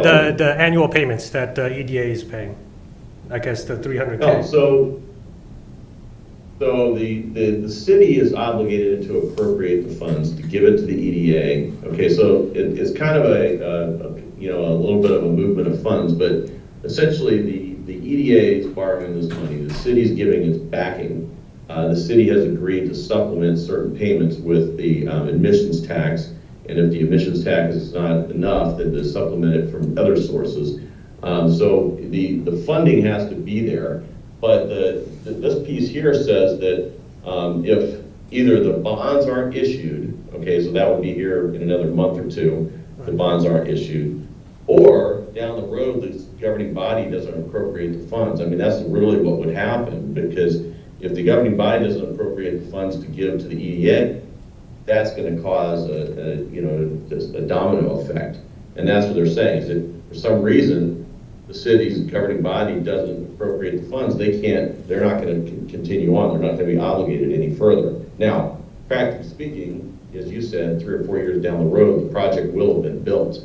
And if the city defaults, the bondholders are going to come and take it over, and they're going to just get the payments directly from the B&B entity. So the city's credit will be shot, but the project itself would still survive, assuming that they were making payments, that they were making their payments, and it was just a matter of the city just took that funds and used it somewhere else and didn't appropriate it for this purpose. I don't know if that makes any sense, but the chance of that happening here is just so slim, because you have a revenue source that's going to be coming from B&B that just needs to be taken in and then appropriated to give to the EDA. It's just an additional step that's required because of the way that the bonds are being issued. Now, had B&B been the ones to borrow the money and use their credit, we wouldn't be having this discussion. But the city's using its bond rating as a moral backer of these bonds. It's not a legal obligation, it's a moral obligation, Right. which means the city can't walk away. This is just helping them to get a little bit more of a comfort factor, knowing that if the city does walk away, then their obligations are no longer in effect. So we're all kind of trusting each other on this thing, but this agreement here kind of puts it in writing. Okay, I guess that answered my question. I mean, I can elaborate more if you want. No, I mean, that's I'm fine. not really sure. It was just the future, the unknown, that's what is bothering me, that, budget to budget, year Well, by that's what year, we have it's, right, but it's just, the city might get tighter and tighter year over year with the budget. And the question arises is, can we appropriate 300,000 year over year? And if we don't appropriate that to the EDA, then what happens? Can the theater survive if the revenue of the first 5 years is not up to their standard? Can they survive without the 300,000? So I mean, it was just a concern that I can't see what's going to happen in the future, and banking the future of this movie theater on the 300 appropriation is not a guarantee. So that was my only concern. Well, I will just point out that 300,000 slowly goes away. I mean, it's reduced Yeah, I every remember year that. until it's null. So around year, 7, 8, 9, 10, somewhere around there, the city no longer has that obligation. And if the movie theater is not doing well, we're going to have some other issues that we're going to be dealing with at the time. But the point of this is that by year 10, the city no longer has a $300,000 delta obligation. the movie theater is gonna be paying the city, or paying the EDA that money, that repayment money. And then it just needs to go directly over. So if the city's not appropriating, at that point, I don't really know what we'd be appropriating, because other than, you know, the admissions tax that needs to go towards the repayment of the $6.3 million line of credit, that might be something, again, that would just be a pass-through. So it'd be revenue coming in and going out, and the city wouldn't really miss it, because that's the whole purpose of it. After the city no longer has to use the admissions tax money to supplement, and the $6.3 million is paid off, then the city has that as a regular revenue source. You can do it what you want. Well, I mean, if you're comfortable with that section 3.4 that, you know, protects the city and whatever verbiage you need to put in there, if you're comfortable with that, then I'm fine. Well, I don't know whether I'm comfortable with it necessarily. It just is the facts. That's what was explained to the governing body when this project was first put forward. You know, what needed to happen, and everyone agreed that was what needed to happen, and this is the result of all those discussions. All right, understood. Thank you. You're welcome. All right, the motion is that the governing body approve and authorize the city manager to sign a development and financing agreement with the city's Economic Development Authority, Manassas Park Cinema LLC, and B&B Theaters Operating Company, Inc., for the financing, development, construction, equipping, and operation of an entertainment anchor in City Center that includes a movie theater complex as presented and subject to final city attorney review. So moved. Do I have a second? Second. All in favor? Aye. Opposed? Abstain? Motion carries. City assessors.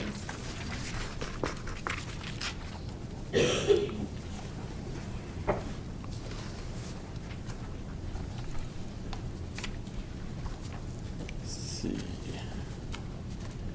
It's on the screen, but, oh, okay. You just need to make it presentation online.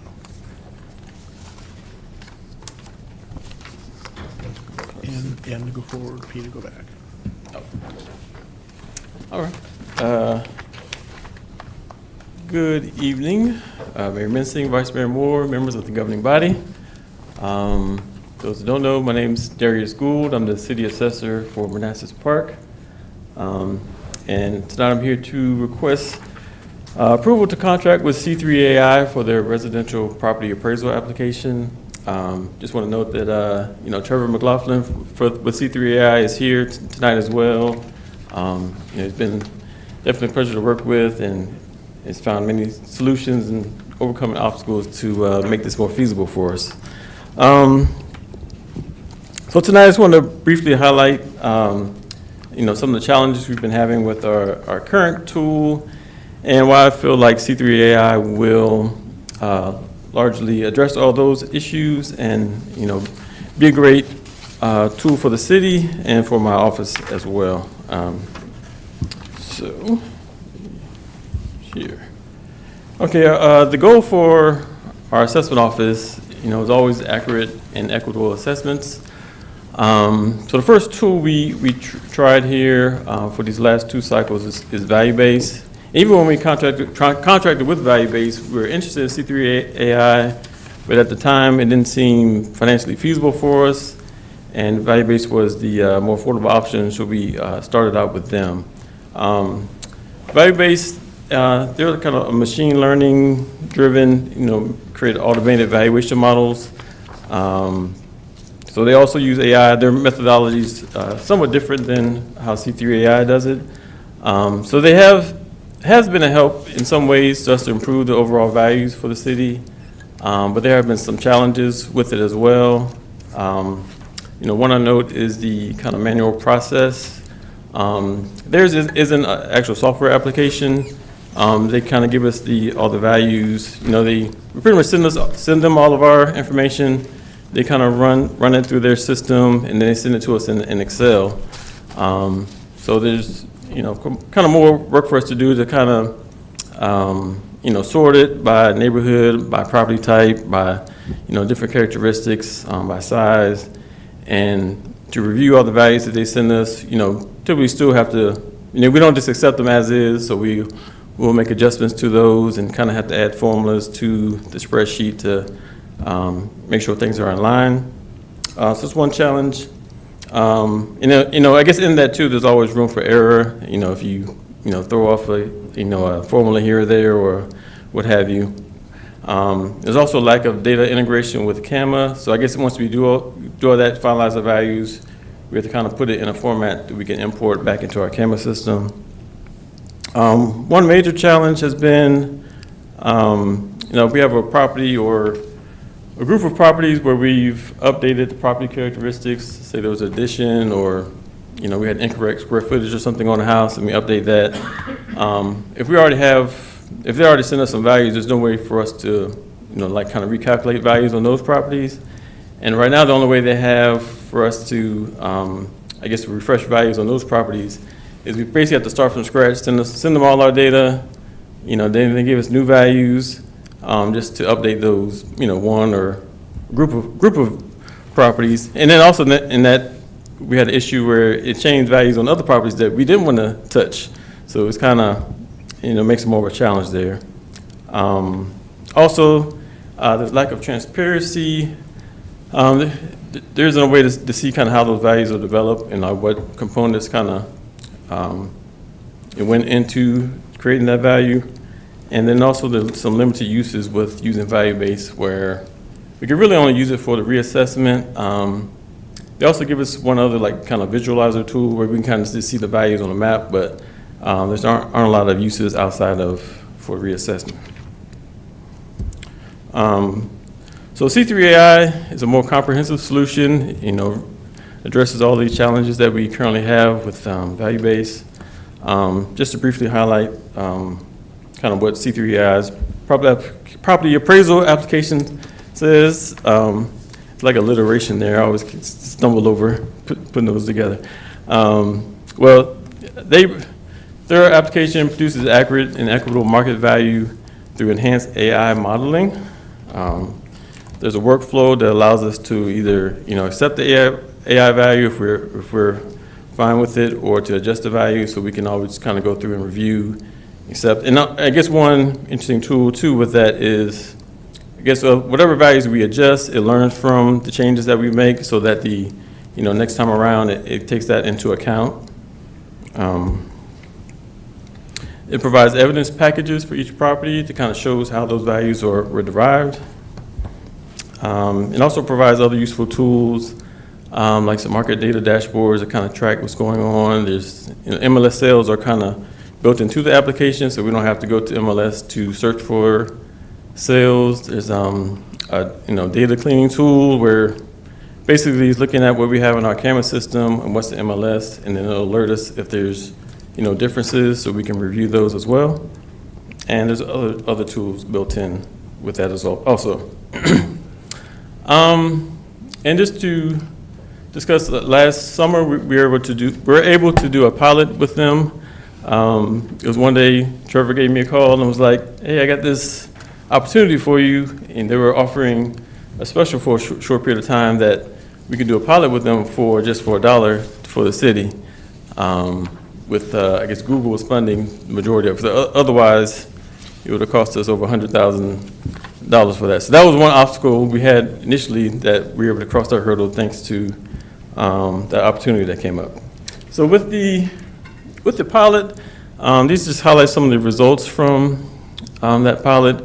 Regarding appraisal uniformity, from what we had originally to what was shown in the pilot, there was a 17% improvement based on the coefficient of dispersion. And then also for appraisal accuracy, there was a 32% improvement in that metric just based on the AI value being plus or minus 5% of the actual sales price. So just to go over some of the benefits of C3AI, excuse me. Because one will be increased efficiency in our annual reassessments, better transparency, equity, and accuracy for real estate assessments. That's kind of shown in that pilot that we did with them. There'll be year-round functionality for us. We'll, use probably the main example of that will just be for sales verification. We kind of run it, do it in their system, so they'll identify, wherever things are different. We can kind of always process those. And there's also some, I guess, neat tools in there too, where they'll give us some condition ratings just based on the photos that we'll be able to utilize in other tools within there. Also, the direct integration with the CAMA software for bi-directional data updates. So whatever changes we may do in the C3 AI, it'll push that information to the CAMA system, and vice versa. If we update the sketch and square footage in the CAMA system, it'll be reflected in C3 AI, and we can kind of recalculate the values right inside there. And lastly here, just the ability to utilize future enhancements. One thing I learned just last month, that just even since we did our pilot last year, that they've already made some updates to the application, and they're sharing with me some of the things that they have coming down the pike, that would be useful, very useful for us. All right, let me just briefly just go over the cost proposal. The C3 AI is offering us a 5-year contract for $36,000 a year. Currently, value base is just under $10,000 a year. With we have 2 remaining extensions at that price. So roughly, there's $26,000 difference between the two. And I just listed some of what's included with the C3 AI's contract. And then regarding return on investment, one will be the improved tax collection. I guess in the pilot that we did with C3 AI, the total property value for the residential property was roughly 4% higher than we had originally. So conservatively, we project a 1% increase in tax collection. And so based on the fiscal year 25 values, this would result in roughly $225,000 in additional revenue. And if you take into account the difference in contracts for C3I and value base, that will still be a net of like $200,000 in additional revenue, kind of as a baseline. And then also regarding staff efficiency, our office is small, it's just 2 of us for our office. And just compared to a similar sized city with Falls Church, they have 3. So I guess whenever we can utilize technology to create some efficiencies, that definitely helps us out. And just to note a few things it will help us with, again, is we'll streamline our process for annual reassessments, help us identifying data discrepancies, and also allow for additional time to make continued improvements. I have kind of other projects in mind, but wanting to get to, and I think this will help to get to those sooner. So just to wrap up, again, I feel like the property appraisal application with C3I will, address some of the challenges that we've been having, improve our office overall, and that the return on investment shows that it will, essentially pay for itself and, create efficiencies for our office. So, thank you for time to share this with you all. And if you have any questions, I'm here, Trevor's here, if you need any clarification on anything. Thanks. Thank you, Darius. Any questions? Start down here. Yeah, I guess what made the deciding factor of going for this software compared to others in the market? Well, there's really, I guess, ones that are, kind of utilize the AI. There's only kind of value-based and C3 AI right now. They're the only ones right now that have a, a full-blown application. I guess there's others I think that are thinking about it or working on ideas, but they haven't gotten up to that point yet. And even from the beginning, I was interested. I wanted C3I at first, but the costs were beyond seeing what we were able to afford. So that's why we went value-based first. But I guess working with them, being able to do the pilot, it's kind of basically covered the implementation costs for us, and then them being eager to work with us, they've kind of reduced the price to be able to make it possible for us. So that's, and it just pretty much is much more comprehensive than what Value-Based offers, the tools that they have, so. So what's is it OpenAI? Like how does, I guess you would put in the information and it would generate the assessment based off of what you're providing? Yeah, I guess I guess probably Trevor could probably talk more detail with that, but I guess taking into account all the, sales that occurred in the city, he also was looking at uses like GIS and like proximity to certain landmarks. I guess it's looking at all the property characteristics and seeing like which factors seem to be influencing value the most, and some of those details. I don't know if you wanted to add anything to that. Thank you. So effectively, he hit the nail on the head with that. So the application aggregates disparate data sources, specifically 3 primary sources. The CAMA, which is his source of truth for the city, which contains all the property characteristics. Also contains GIS information, so geospatial referencing to points of interest, key points of interest, bringing in that location component, as well as all of the MLS data. So you've got all of the MLS, effectively the sales price, what they were sold for, but also the language and things that go into that there were features and characteristics of the property that were being sold. All those things come together in a very robust machine learning model. And then it's over the course of really that relationship during the pilot deployment, where we were able to have iterative process on that machine learning to help tweak and tune to get those results that you had seen that he had shared. Okay. No questions for now. All right. So since we're talking AI, wait, don't sit down. I work for IBM. So. We love it. So describe a little bit more about the technology. So it's a generative AI tool, so it's going to get retrained, or is it kind of a static machine learning model? So there's lots of AI that fall under that umbrella. Yeah. Generative AI is one type of AI that can be used, but is not used to generate the models for this purpose. We use basically a decision tree, complex multiple regression analysis modeling approach, which is complex and can really only be done, as you can imagine, with machine learning and under the artificial intelligence umbrella. Generative AI is a different category of artificial intelligence. Sure. So we're talking about machine learning with this specific tool set. Correct. Yeah. And then do you guys take the output from the study here in the park and look at other jurisdictions to kind of corroborate the output of the recommendations that the model's making? So the data. Or in other words, how do you assess? Well, first of all, let me take a step back. So the data here, appraisal uniformity and appraisal accuracy. Can you give us a little bit more background about what those statistics mean? Yeah. Do you want to define those for them? Because I admit I'm a novice in the world of appraisal accuracy. For well, I guess accuracy. I guess I know that. I guess the AI predictive value being within.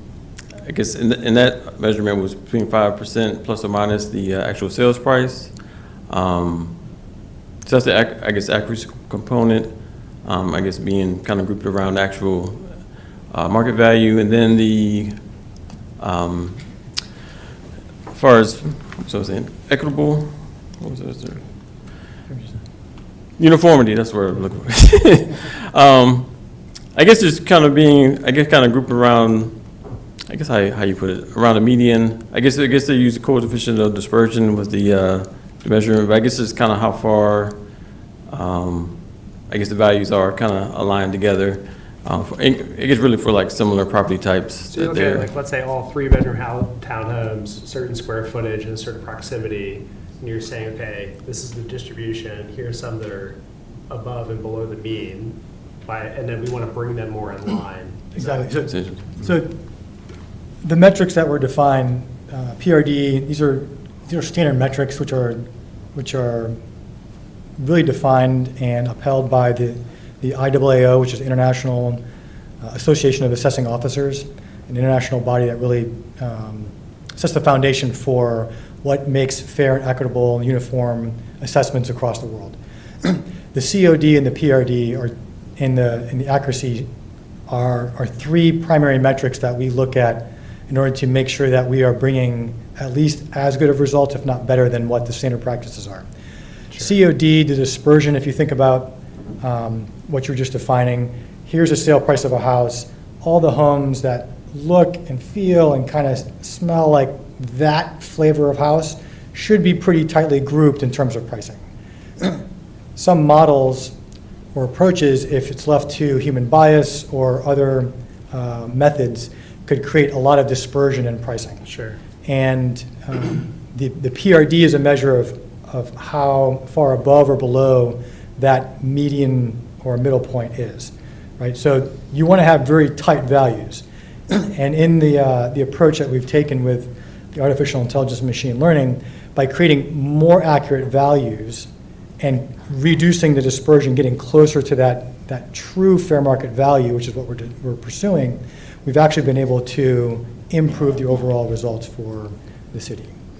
Here it says an increase of 1% in tax collection would yield $225K in additional revenue annually, conservatively projecting. How did you guys come up with that 1% estimate? I guess their total value was 4% higher. I guess it's also kind of an unadjusted number, so I'm looking at it as, once we review it, it could, change slightly here and there. So say conservatively, at least be a 1% increase in total assessment value, which, in turn, 1% increase in revenue, but, it could be higher than that. Okay. Overall. I guess what I'm trying to drive with these questions is I could imagine a scenario where we adopt a tool, maybe arguably a better tool statistically. And what we do in that model is say, okay, we have these homes that were under assessed, and now we're going to correct the assessment. And the city is going to bring in more revenue, but there's going to be a proportion of homeowners who see their assessment go up disproportionately. And they're going to say, why did this happen? Because we were. So how do you guys think about the answer to that? Or well, I guess that we had that now already. I guess in just the last 2 years, trying to bring the, kind of values more, closely aligned with each other, even with just using value base. There were, some homes that were, over assessed, but probably more that were under assessed, or cases where you might have basically the same house, but there were 50,000 difference in price. It might have been the same Cape Cod. So just kind of trying to bring those together. Unfortunately, I don't know another way to kind of bring them in line without some, having a big jump to be more in line with market value. So that's, So that's actually an effort to make a fair, equitable, uniform approach to modeling and value assessment. The application actually takes into consideration deviations and jumps from previous years or baselines. So the application is bringing up insights through the artificial intelligence and showcasing those to the assessor through the application workflow. In the case of what you're referencing here is deviations between last year and the current year based on a model value that was proposed. Mm-hmm. Those deviations are highlighted in the application and then brought to the assessor's attention so that they can give more attention to those versus the ones that are lending less deviation from years past or some baseline that's determined so by in them. theory, the assessor's office could use their discretion to deviate, make small incremental jumps over time to bring things in line if there are folks that have been underassessed.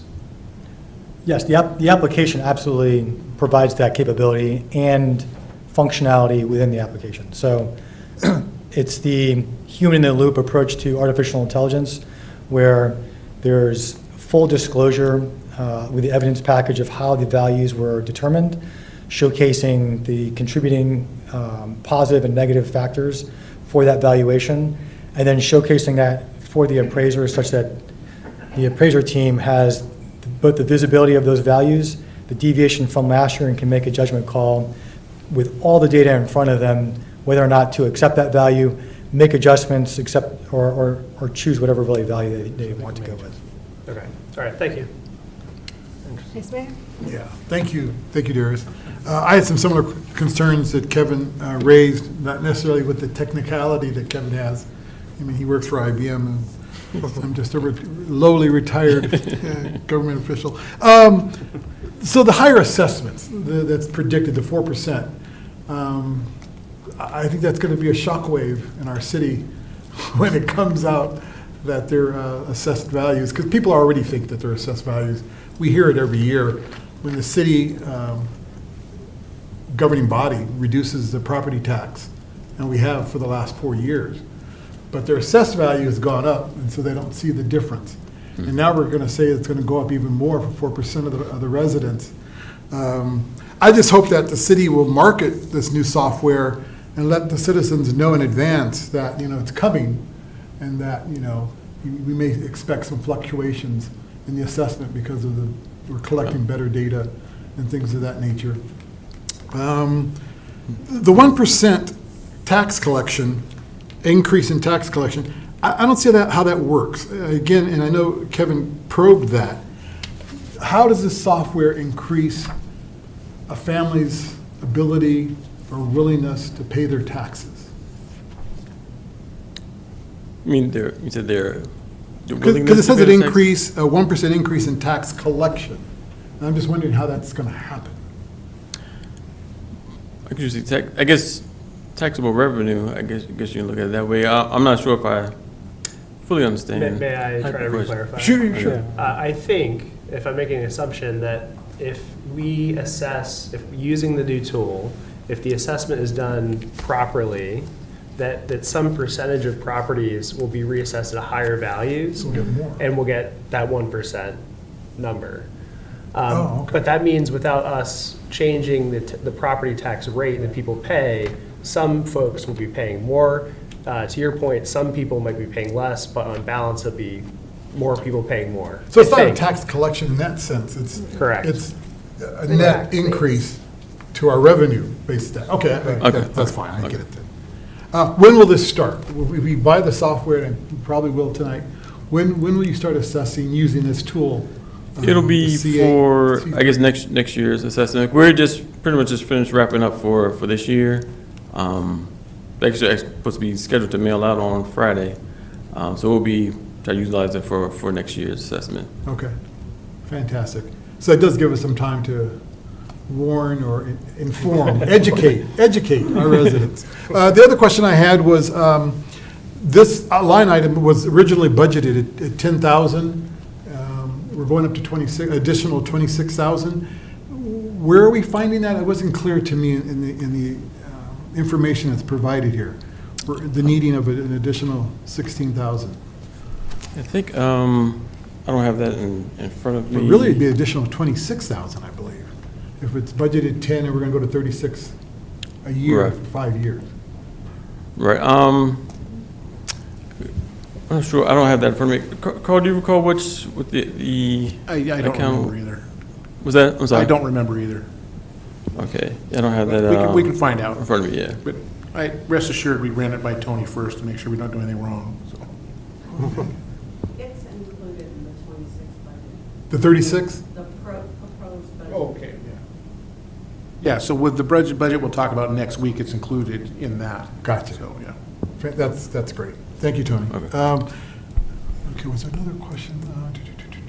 I guess I'm good. Oh, yeah, I'm fine. Thank you, Derek. Okay.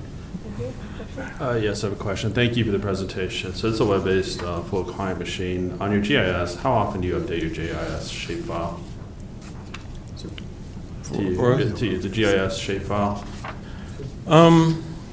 I mean, I guess as far as us getting The over to technical them. piece, the Yeah, one that's so- released, it's usually released like quarterly by USGC. So the GIS file, the layering, how often do you update that? So the application can do it as many times as appropriate. Do you have a based on the schedule to frequency. update the GIS? It's all scheduled, and then those updates are based on what we've set with the city. So I don't know if we have off the top of my head, whether it's semi-annually, quarterly, but the maps usually get updated less frequently than You try to do it once a year, It- probably. it's just in what's case. appropriate. Okay. Yeah, The other question I have, do you have any other localities in the state using the system? In the Commonwealth, Virginia? Is anybody else, is there any other customers that use the system? Not in Virginia, no. No, we would be the first in Virginia, but there are, customers in other states around the country. All right, thank you. I think some of my questions have been asked. Thank you for the presentation, but, so here's some questions. With the pilot, where did we see the greatest difference? Did we see certain areas of the city that were impacted the most? Residential, commercial, where did we see the greatest difference? Well, this application was for residential only. Okay. As far as, I don't recall if it was like, more single family, or, which type of property, but it was just for residential only. Okay, so there wasn't a particular area, neighborhood, that we saw the greatest difference with the pilot? Who's going to be impacted the most? As far as areas? That I don't recall. We looked at that specifically, kind of what neighborhoods were, Yeah, I just had wanted the to- highest increase. Yeah, I also wanted to see if it was it was just certain types of homes that were impacted where they're going to get hit the hardest and others might see more of a decrease. Mm-hmm. Was there any kind of trends that were seen during the pilot? That I can't speak on. I guess it's been some months since Yeah. we did So the that was pilot. last summer. That was not something that we specifically looked at. However, there's full capability inside the application in terms of getting the geospatial reflection of the results relative to neighborhoods, transit areas, any sort of subdividing of the city, however Darius has that set up in the application.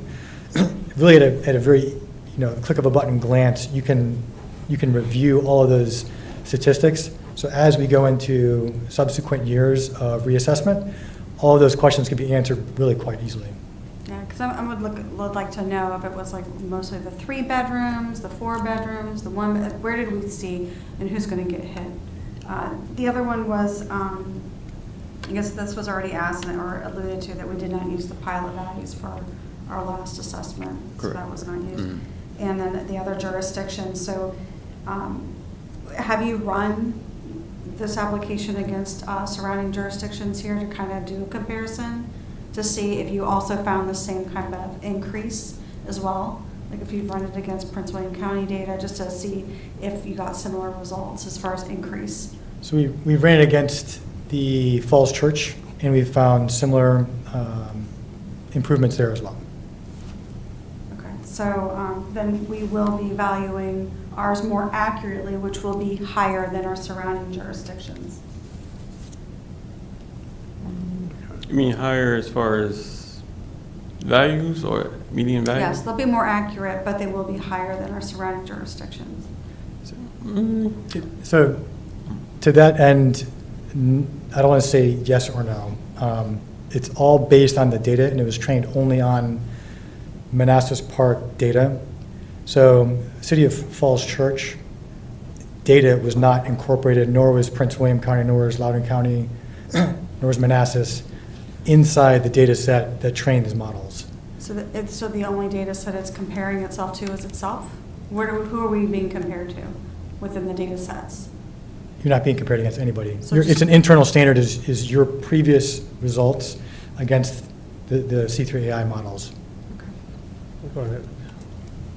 One more question. I got, You need to. Go ahead, no, you. I got a question. I have to ask. Every time we outsource to a third party, the sensitive data that you guys collect, what's the privacy or security measures you guys take protecting that sensitive data? So we're actually not collecting any PII or sensitive information. It's mostly, it is publicly available information. Okay. So that should alleviate, but we have the utmost highest standards for security and safeguard of information. It's held in a City of Manassas Park offset account, basically. So information is not shared out or brought in. So as I was mentioning with the data model training, no outside information was used to train the Manassas Park models, and Manassas Park model data would not be used or sent anywhere else. That's a standard practice for C3AI. Thank you. I just wanted clarification, this contract is a sole source contract? The report talks about a small purchase procedure, and I wasn't sure what that meant in relations to a sole source. It sounds to me like a sole source. You guys are the only one doing it, and we just chose you because you're the only one doing it. So am I right? Is that my understanding is the sole source? I would ask Mark to answer that. Okay. Mark Lozier, General Services Administrator. It's not sole source. Okay. There are only two competitors. And so based upon the evaluation and the needs of the city, he's recommending one of the two options.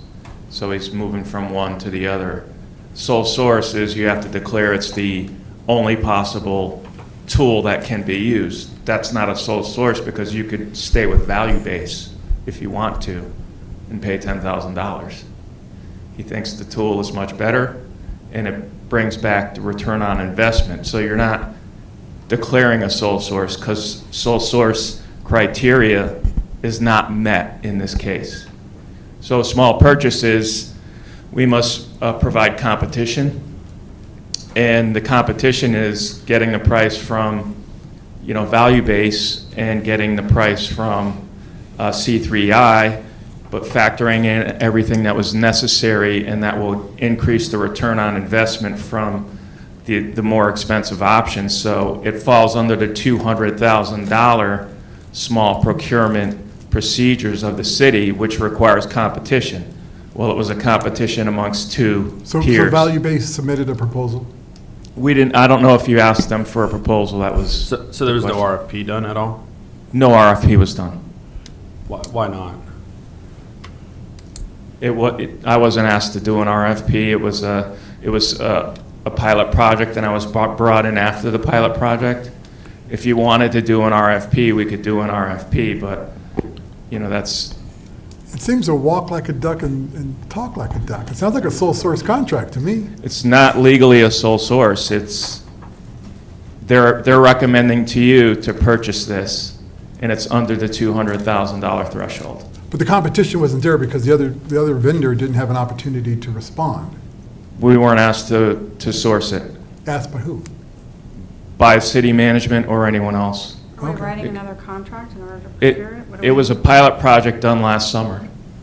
Yeah, I can understand why C3, CA13 would want to be here. I mean, they have no work in Virginia, the state of Virginia. They're in California and other places. I can understand why they'd want to have their product done here as an example to the Commonwealth. But I don't see the competition because we're comparing apples and oranges. But again, I mean, it sounds like it's a great product, and I plan to support it. Can I just say one thing? I don't know who asked the question, but there was a question as to why an RFP wasn't issued for this. That was my question. And small procurement is specifically set up so you don't have to issue an RFP. What you do is you contact them and say, this is what we want. It's designed to be much more streamlined so that the heavy lifting by staff is not necessary. So I just want to clarify that. But Dean, did we ask the other competition for that information? I don't know. I wasn't involved in it. I was just clarifying that why an RFP would be used for this small procurement. I don't know Mr. Attorney, what I do is just, it's usually common practice, even if it's over $10,000 RFP for competition and technology, because you write a contract. That's usually what I've seen done. That's the reason, and I'm generally supportive of it. I understand you identified you're an expert and stakeholder on this piece, but I would have liked to see an RFP, but I'm generally supportive. Thank you. Okay. I'll just add one last thing, and then we're going to vote and be done with this. I would just ask that, it sounds like we're going to approve this. If you could come back sometime between now and next year to speak with the public about how the assessments are changing, what to expect, how much, where, just kind of give a warning presentation. Okay. That's fine. Thank you. Thank you. All right, the staff recommendation is that the governing body approve and authorize the city manager to sign a small purchase agreement with C3AI for a property appraisal application in an amount not to exceed $36,000 annually for 5 years as presented and subject to final review by the city attorney. So moved. Second. All in favor? Aye. Opposed? Abstained? Motion carries. Thank you. Thank you. Thank you. We have arrived at our second public comment time. Is there anyone who would like to make public comment? Okay. City manager report. Thank you. I already made note of the marketing communication plan that will be required for this, so good idea, and absolutely, we'll take Thank care you. of that. Yep. First thing I want to talk about is the semi-annual drug take-back is taking place April 26th from 10 p.m. to 2 p.m. at the police department. I know we'll have another meeting between now and then, but we have a 24/7 option, but it is always good to take an opportunity to remind people when the DEA does their national event to dispose of their prescription medications in the proper way and not put it in the surface water, stormwater, sorry. The other thing I want to mention that it is National Child Abuse Awareness Month, so if you drove in today and noticed the pinwheel garden in the southeast corner of the lot, that was what that was for. The social services folks came down and planted that earlier last week, and so that's what that's there for, is to draw attention to the fact that it's National Child Abuse Awareness Week. Audit update, Dean touched on this a little earlier, but we've been given, we've been told by our auditors that they will have our audit numbers, hopefully we'll have preliminary numbers to us in the beginning of May. And as he mentioned, we have been in conversation with B&B to talk about anything we can do to resequence their project to make sure we stay on track. That coupled with the fact that it probably is not the best environment right now to go out to sell bonds. It's feels like everything's not as going as planned. It's going fine. So fingers crossed we get those numbers in early May and we can put this one behind us too. So. Last thing is the RFP for the legal services. So like I mentioned in my email, I don't expect you guys to be done with this yet. That's a lot of reading and writing and absorbing and digesting. So I would like to talk a little bit about, now that you've seen it and you've had a chance to sort of weigh it out, are you at a point today where you can put a couple of dates on the calendar for a closed session to do in-person interviews, or are we too early for that? And the second question is, we've created a list of questions for them, for the in-person interviews, which you're not bound to in any way, but we're going to provide that to you as well if you're interested, just to give you an idea of what to ask. And then the last thing is that you did have a score sheet for the in-person interviews included in your packets. That was just an idea. You're not bound by that either, and you don't all have to do it the same way. You can use whatever internal process you want to rate the firms that you interview in person. So most important for us right now is we'd like to get a date on the calendar for the in-person interviews. We were thinking probably to allow about an hour for each firm. So if you pass all 4 through to interviews, we'd probably have to do that on 2 different days.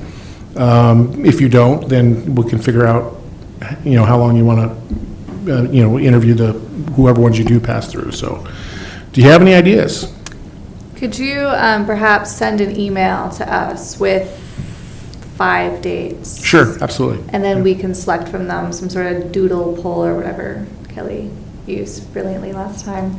That way we can kind of just do that offline. Sure, that's great. Okay. Yeah, absolutely. Yeah, And we can get that information back for dates rather quickly, hopefully, everyone.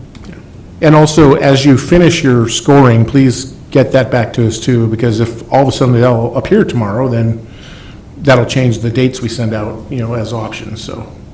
I know when I sent mine back, I wrote the firms that I wanted to interview. Would that be helpful if everyone kind of indicated that as well? Well, you're going to be getting another matrix back with the combined scoring of the group. So, assuming all the other 6 rated the same way you did, then sure, but we have to aggregate the scores before we can have you assess that, so. Okay. Are we not interviewing all of them? Oh, we could. Sure, we could. For sure. Sometimes when you're doing scoring, there's a natural break, you get a whole bunch of people between 80 and 90 and one person at 40. Yeah. And I'm not suggesting at all that that's the case here, but But if that was the case, it came out that way, then I don't know why you would want to spend time doing the interviews with people that came in so low. So would next Friday, the 25th, be too late to turn in a review of the written RFPs? I'm not going to put a clock on you. Okay, That's, just anytime. I would like it to be as expeditious as possible, but, I don't know your lives and what challenges you have, so. Yeah. So we just want to know. I don't have it in front of me, but I think for the total, getting this on board before Dean leaves, that would be too late, yes, the 25th. Because there's a holiday coming up this weekend, and a lot of people are traveling out of town. I know I am. You are too? I'm in Vegas and Arizona Yeah. next week. So the 25th seems reasonable to me. To have- get written, read the 4 packets and things like that. Yeah, I'm not going to put a clock on you. So we're going to process it as you get done. Dean is leaving the 1st of June? July. Mid-June. July. So we have all of May to interview. Well, I think We Dean's could taken select some somebody before terminal July. leave. Dean, I think if you're still there, Dean, I think he's taking some time off or burning some excess vacation. Should we so. approve that? Right, he wanted I to, won't be taking permanent leave. I'll be here up until the first week of July, but I would like to have some turnover.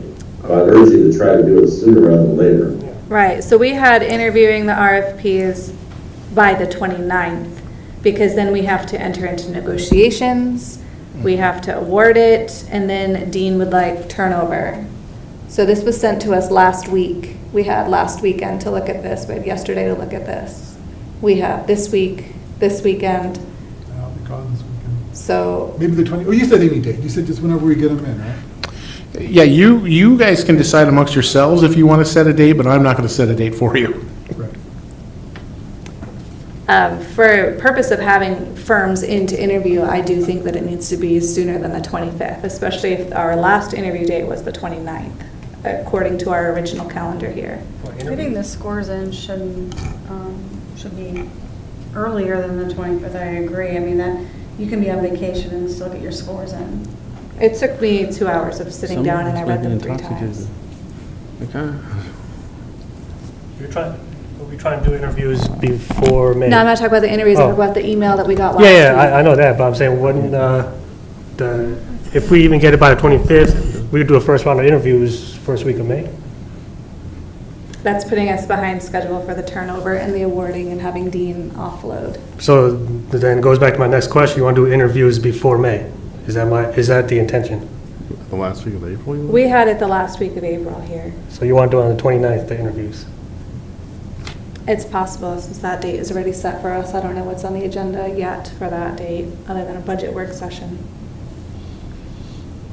Okay, we have I thought we would do this on a separate date, the interviews, separate from one of our meetings. We could do that as well. Because if it's an hour each, and if we do 2, that's 2 hours right there. I mean, I can't do it this week because I'm in Vegas. And if I do it No, there. we're not going to do it this week. It has to We stay also there. need to give the firms a heads up. One of them even said in their RFP Right. that they need a heads up for a date. So if we're interviewing them, we need to be giving them Right, notice. Right, we need some notice, yeah.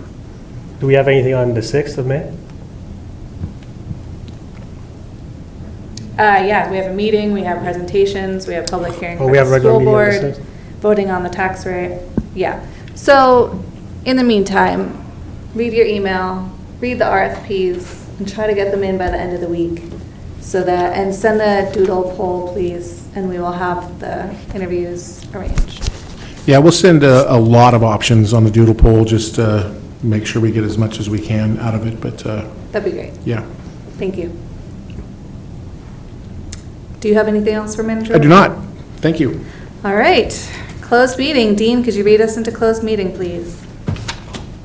I recommend that everybody go into closed meeting to discuss a prospective business or industry where no previous announcement has been made of the businesses or industries interested in located in the city, pursuant to paragraph 5 of subsection 2.2-371A of the Code of Virginia. Is there a motion? So moved. All in favor? Aye. Opposed, abstained. We are in closed session. We'll meet in the room over there at 5 minutes, 9:39. Thank you. That one. Dean, do you need to dial in?